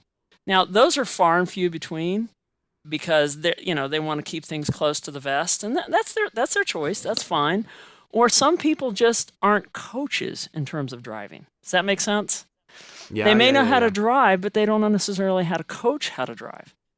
So over the years, one of the reasons why, when Dana Reed first said to me, he goes, I don't think you realize you have this talent. I said, I don't even know what you're talking about. I just like being in the driver's seat. It's fun. I drove cars growing up. I drove everything. This is just fun. He goes, yeah, but I think you need to work on refining it so you can become that driver that you want to become. And I said, well, at that time, I didn't have a goal. My goal was to give the skier the best pull. Yeah. And I've actually gone to skiers after the tournament that haven't skied well that I don't know. I don't know how many drivers will do this and say, hey, look, I understand you didn't ski to your potential. Can you please talk to me? Is it something I did? What can we work on together? And will you come back and ski a practice set with me so we can figure this out? And I had one pro skier say to me, boy, that's refreshing. I've never had a driver say that. Yeah. I'm also willing to admit when I mess up, whether it be practice or a tournament, but not at that point in time later. Like you had said, I don't say to you, Matteo, I gave you a 0 at 5-ball, but I really messed you up at 6 or what. I'm not going to do that because it's the psychology of the next round. I want you to have confidence. So I will go to a skier after a tournament and say, tell me, I know you're shaking your head, what's going on? And sometimes you hear things you don't want to hear, but if, like there was a very good friend of mine who is a larger gentleman, I pulled him for years, and unfortunately, he passed away this year with COVID, but one of the times he said, Becky, I want to come ski with you because you work with me when I'm skiing. You don't just pull me. Because I'm a bigger guy, you tend to work with me as opposed to yanking the handle out of my hands. And a lot of people think, oh, he's big, I got a quick counter. No, you got to work with him. And he was hard to pull, but he was such a gracious skier to give me feedback on and off the water. That it was, and before he passed, I'm grateful to have been able to pull a record for him. And he was the one who skied it. And I said, what's the record? He goes, I just ran that pass. That's the record. I said, so you're not done yet. You got a couple more buoys to run. And he did. He ran 2 more buoys. And he's like, wow, I had no idea I was going to get that far.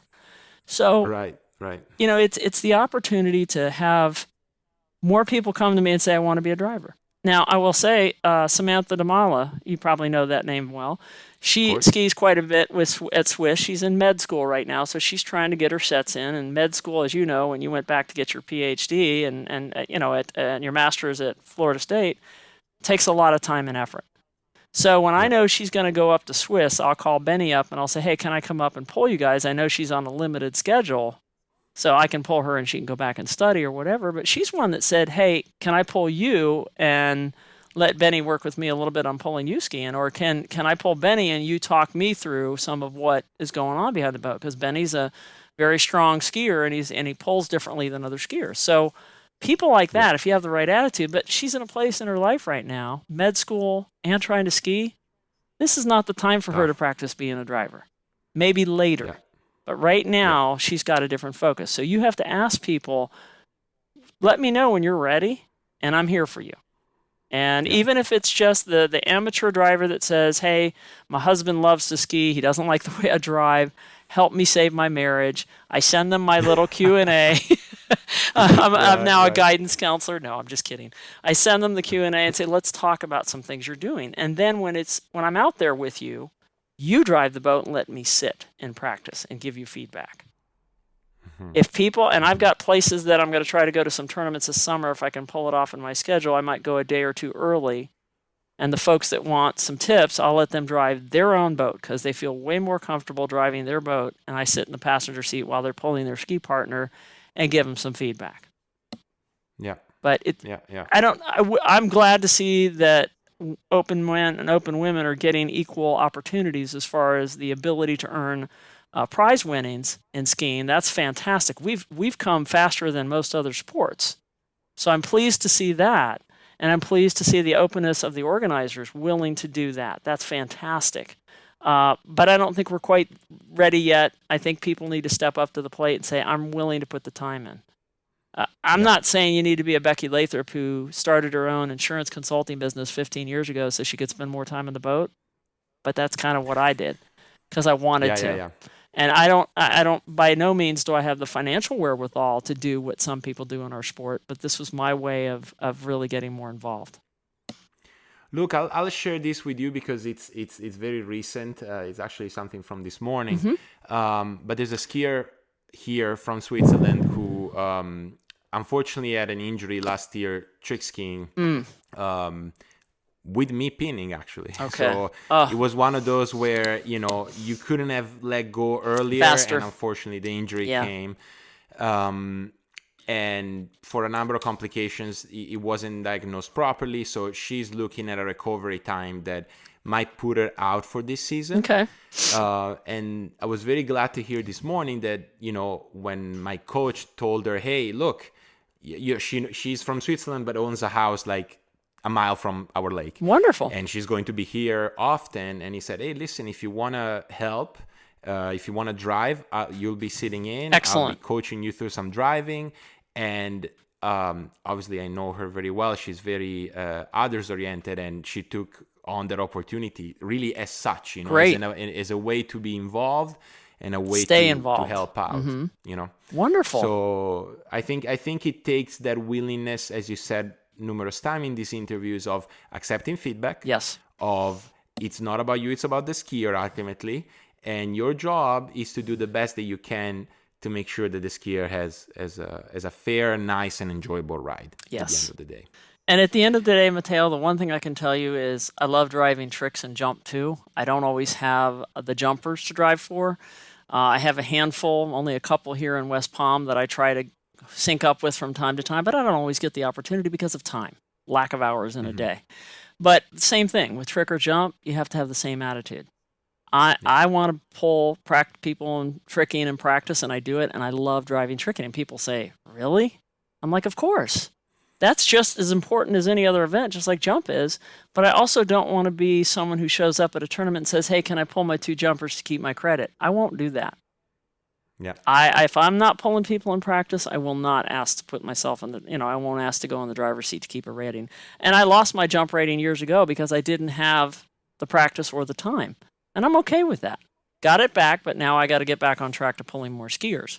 Because again, I want to practice. I can't emphasize that enough, is practice doing what you do. You practice skiing. All of the other people practice skiing, but how many people actually practice driving? And that's part of it.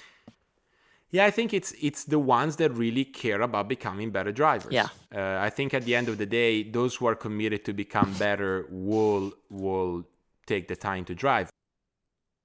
Hey, I hope you're enjoying the interview. Here's a little announcement, taking advantage of a break we had to have because my computer was about to die out of battery. So Becky over the interview mentioned about this Q&A that she has prepared over the years, and she was kind enough to share it with you all. So if you look in the show notes of this episode, you will find a link where you can download her most recent version, the most recent version of her Q&A about driving. So just look in the show notes and you can click on that link and have a read and improve your driving. Well, that's it. Back to the interview. All right, Becky. So we were talking about something which, we didn't get to talk about really that much, which was trick and jump driving. And sounds like you enjoy trick driving. You said that. I do. I enjoy all 3.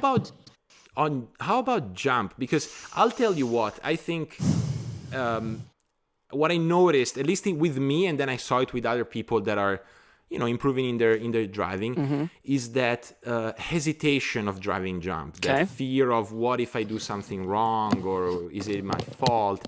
Like when you started driving some jumping, did you feel the same? And if so, how did you sort of overcome that? I do, but I will tell you, it's kind of an adrenaline nervousness as opposed to fear. And the adrenaline nervousness is, you never want a skier to get hurt, but I think that's true in slalom, trick, and jump. Like you said, it's an unfortunate. You can pin when you're supposed to pin, but just sometimes accidents happen. One of the things I will tell people is when you're practicing tricks or jump, especially jump, is work with the skier. And I will tell the skier, hey, let's do this first. Let me get a feel for A, the boat I'm driving, B, your skiing and your technique, and if you will, take a couple of cuts at the ramp without going over it. That's a safety measure. So then that way they can say, okay, this is what I felt when I was approaching ramp. And also I will tell you, it's crucial. I went over to Jarrett Llewellyn and Dorian don't live far from here. And I went over one day and I said, hey, I called him up in advance. I said, can I just come sit in the boat when you pull Dorian jumping? He goes, that's all you want to do is sit in the boat? I said, yeah. I want to pay attention to the details. I want to see the things you're doing as far as how do you help the skier get soap out of the water. I mean, I'm talking attention or soap out of their binders, things like that. Yeah. And then I want to watch what he does away from the ramp and then toward the ramp. So it's a matter of watching what the skier is doing and seeing what their abilities are and making sure that you're paying attention. I spent more time watching Jarrett drive Dorian than I watched Dorian jump. Yeah. And I probably spent a good 45 minutes in the boat with them. And when we got done, Dorian said, you have time to stick around to have me jump a second set? I said, sure. I said, but only if I can watch. And he goes, you know what? it's refreshing to hear someone say, I don't want to jump in the seat. I don't want to jump in the seat and go pull a 200-foot jumper. Dorian and the pro skiers are at a different level. And I don't want to start out unless somebody's saying, hey, Becky, like Freddie Krueger, Ryan Dodd, all of them have been very willing. Hey, come up to our lake, pull us, and we don't go over the ramp that much. We just cut, and we can give you feedback. Plus, their drivers, which happen to be in those cases, and Jarrett was the driver for Dorian, Karen Truelove is the driver for Freddie, and of course, Brianne Dodd is driving for. So they're like, come on up. We'll be happy to have you in the boat. But let me sit and watch for a little bit first. And most of the time, some of these top skiers are not always going over the ramp every single time. They're just cutting. So that, I said, and then after we got done with Dorian and Jarrett, he's like, that's really refreshing to get a driver who just doesn't want to jump in the seat and say, hey, watch me drive. No, I'm not into that. I want to learn it. I want to be a student of it before I get in that seat. And then when I do get in the seat, like there's a couple people here that are great. They're like, how did it feel? And I said, oh, it felt great. I said, no, don't tell me it felt great just because I pulled you. Talk to me about what you want to feel. And I can remember also sitting down and talking with Dana Garcia, who Taylor skis, and just saying, Dana, what do you do when you pull them? And, one of the things that she was adamant about is never, ever drive into the jump when they're heading to the jump. Things like that. And I think SurePath will become another tool down the road. They're just starting to take in data to use that might also help me refine that opportunity to drive more. But again, it's all about your attitude and why you're sitting in the seat for the skier and doing the right things by them. Yeah, I'll just tell you very viscerally, I love because there's a lot of things going on when the skier is scanning towards the ramp, Correct. especially if it's like a 3/4 cut or a double cut. Like the switch is on, the engine is raving. That's when they're likely to obviously pull the boat the most. Yes. And where you have to be your most focused, and then there's the release and the little look of like, okay, they're flying, it's good. And then you have to obviously look at where you're going. Yeah. But at the moment of like pressure, skier is flying. Yeah. Good. When they land, right? Okay, we're good. When they land. Yeah. It's it is I think it's a peculiar aspect of jump driving that you might not get in the other. Yeah, it is, and it's just like anything else. Because I'm a senior slalom and jump judge, I like being in the boat for jumping, and people are like, you're kidding me. What if somebody gets hurt? I said, you get wet. I don't want to get wet. I mean, I don't want to get wet for the reason that the skier gets hurt. I don't care about getting wet. But I said, you have to have the right attitude of being a boat judge, too, and just making sure that crew, whoever it is giving that jumper a good feeling, is giving that slalom skier a good feeling. And that's part of it being a team, because it takes a team to do this. Not just about the driver. And I take as much responsibility for the judge as a driver and vice versa, because one of the things I always turn around and look at, whether I'm driving slalom, jump, or tricks, is the rope connected properly? Are we on the right length? Things like that. Now, I was taught that early on by some really great drivers, and I always turn around and look, and I say to the judge, please don't take this personally. I'm not questioning you. It's a habit I was taught early on so that we're double checking to make sure we're where we need to be, because the last thing you want to do is pull a re-ride, certainly not in a pro event or any event, because the skier just used all that energy. Yeah. So, I mean, I can count on one hand how many times that's happened over the last 25 years because of that feature that I was taught to do that. Same thing with jumping and tricks. Everybody says, can you drive it straight? You look down the course. You don't look buoy to buoy buoy. Tricking, you look down the lake. Jump, you got your boat guides, but you're still looking down, and you're feeling, again, with jumping, you're feeling where the skier is. And when they're getting ready to pull for the 3/4 or, the full-blown countercuts, you got to know when they're going to pull, because you got to be ready for that. Yeah. No, look, it's a fascinating world, and I'm happy to have interviewed a few drivers already, because you hear all these nuances that I hope, at the very least, obviously are interesting to our listeners, but also for a lot of the people that listen to this podcast and drive their own ski bikes. Maybe they can take away one or two things that can help them drive them safer and make them have a better ride. Absolutely, and I appreciate the opportunity for sure. No, look, I just wanted to hear, maybe it's a good way to wrap up. Okay. Maybe a couple of stories about driving. Could be tournament, practice, someone you drove. But I will give you just this one rule. Okay. One has to be some story where you felt really proud about your driving. And I know for you, knowing That's you in hard. the last hour and a half, it's going to be hard. But Yeah. I still challenge you to do that. Okay. And the other one is where, things might have not gone the way you liked. Okay. what So you learned the from good that. and the bad. Yeah, pretty much. All right. I will start with. I think I told you this. You tend to sometimes remember the things that don't go so well. So let me start with the bad first, and then we'll end on a positive note. Sure. You always tend to remember some things sometimes that happen, and there wasn't a particular event, but I can tell you there are some passes that I get to the end and I go, crud, that wasn't a very good pull, or something didn't go right. And I will tell you, the one that comes to mind was exactly what I said. We were having some technical issues in a boat at a tournament. And this was one of the Big Dog series years ago. We were having some technical issues with the camera. It wasn't working right. So between the judge and I, and we didn't have a camera person in the boat per se at that time. So we're trying to figure out the technical issues, and we're doing everything in the boat. And this judge was a good friend of mine. And we had worked together multiple times. And we finally get the camera fixed, and we're trying to do everything low-key so the skier's not sitting in the water that long. The very last thing, we got everything ready to go. The beeper goes off. I'm like, I gave my judge a thumbs up. We were ready to go. We forgot to pull the line in. The one time, remember how I told you I look back every time? I can remember. I can tell you what event it was. I can tell you where it was. I can tell you who the judge was. And we're halfway through the course, and the judge said to me about the same time my brain clicked on, went, we forgot to pull the rope in. The skier had to ski. He skied the same line length twice. And unfortunately, it happened. We're human. We made a mistake. So be willing to accept that you made a mistake. And we get to the end, the judge is apologizing to the skier, and I said, hey, this is as much mine as it is his. We messed up. Really sorry. Now, fortunately, the skier went back and ran it and ran the pass he needed to. We were fortunate. Boy, we're back at the end going, okay, thank goodness, But you still feel responsible. And if you really have a passion for the sport like many of us do, you want to do what's right. You want to do what's best. But you will also, one of the things the thing that puts me in the seat and puts me in a position that I believe the way I was raised, honesty and integrity is number one. You mess up, you own up to it. You accept responsibility, you say you're sorry, and you move on. Life happens. And I remember those incidents because you learn from those. I also have learned that you learn from your own mistakes, but you can also learn from others and see what other people do, right or wrong.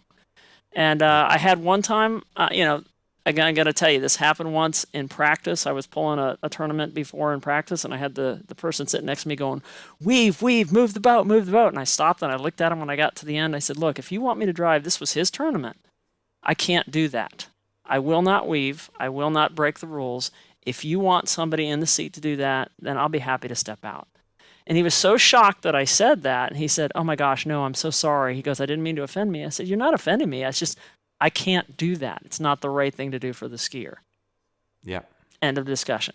On the fun note, on the far side, and this one just happened recently. I think it was last year. Yeah, it might have been last year. I had an opportunity. This is not a pro event. I will tell you, pulling the pro events have been a blast. And I did have a really good time. I've been pulling a bunch of them here in Florida and other places. I've been graciously invited, and I'm hoping to get back to Europe one day. We'll see how that all plays out. But I can remember pulling Nate on his home site. They were just having their home tournament like they do once a year. And he had been skiing a lot of tournaments up to this point. So he said to me, he says, I'm really tired, so don't expect much. And I went, oh, whatever, just go ski. Go have fun. Isn't that what you like? He says, yeah, just go have fun. So he ran 41, and we're at the end, and we're kind of laughing. And I said, he's very talkative. He's one of the few skiers that will talk to you or whatever. And he's talking away. He goes, don't expect much here. There's a crosswind. One ball's in real shallow water, yada, yada, yada. So this is one of those few times. I won't say that I was proud of it, but I kind of laughed. I took my sunglasses down, put them on the tip of my nose, and I looked at him. I said, quit making excuses and just turn one. We'll get you to two. And he chuckled. He laughed about it, right? So, whatever. His lake is maybe challenging to ski in. Everybody says it is. So, by golly, he turned one ball and he turned two ball and got two at 9.75. in a Wow. record tournament. And that was a new, I think it was a men's, I'm going to call it a men's 2 national record. Yeah. Okay, everything was Yeah. fine. And we got to the end. He goes, wow, I wasn't expecting that. I said, that's just because one of the things I've learned about, I just told him, just go do it. Quit making excuses. And I kind of chuckled about that because I usually don't say things like that. And then I'm sitting there going, I can't believe I just said that. But I could do it with him because he was kind of making fun of stuff in the water too, and he was very light. And I said to him later, I said, could you have gotten a 3? He goes, I don't know. I was laughing too hard when I came into 2.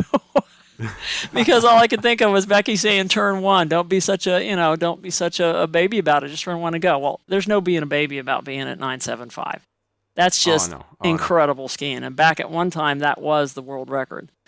So I said, I guess we're going to have to do some practice to get you to 3 ball then. We got to get to 3 one of these days. And I was fortunate enough to pull him in practice. Might have been right before Worlds, not that week of Worlds, but it might have been a little bit before Worlds, where I had SurePath on the boat, and he ran 3, and I got to the end, and I said, well, and he goes, that was amazing. And I said, he goes, how was SurePath? I said, would have been a record.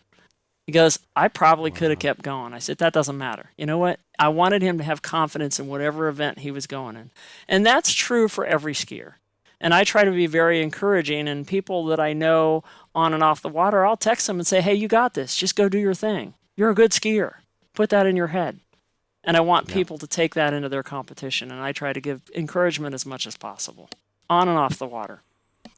Look, if in the near 2 hours that we talked, I can sense one thing is that when you say that you are about the skier, you mean it wholeheartedly. Because when you said that thing to Nate, your first thought was, oh my God, what did I just say? Maybe, but then it worked. Yeah. Luckily it worked. So, that of all the things you said, this interview is a testament that you are about the skier, and this last story was obviously the cherry on top. Well, it's again, it is my opportunities that skiers have given me, skiers and officials alike, over the years that I've been in skiing. I wish I could go down the list of all the people to thank, but I'm just grateful that I've been given the experience and the opportunities that people have given me. And you all know who you are. Like we say, it takes an army to do the sport. It's not just one person behind the boat. It's the people behind the scenes. It's the tournament organizers.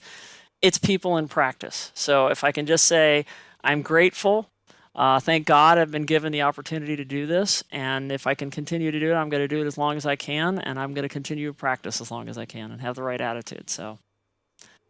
Well, as a skier, as a fan of the sport, as a tournament organizer, as whatever roles I have in this sport, I thank you. Oh, thank you. And I thank you for doing this interview with me. Absolutely. It was a lot of fun. All right. Well, thank you, Matteo. I appreciate it.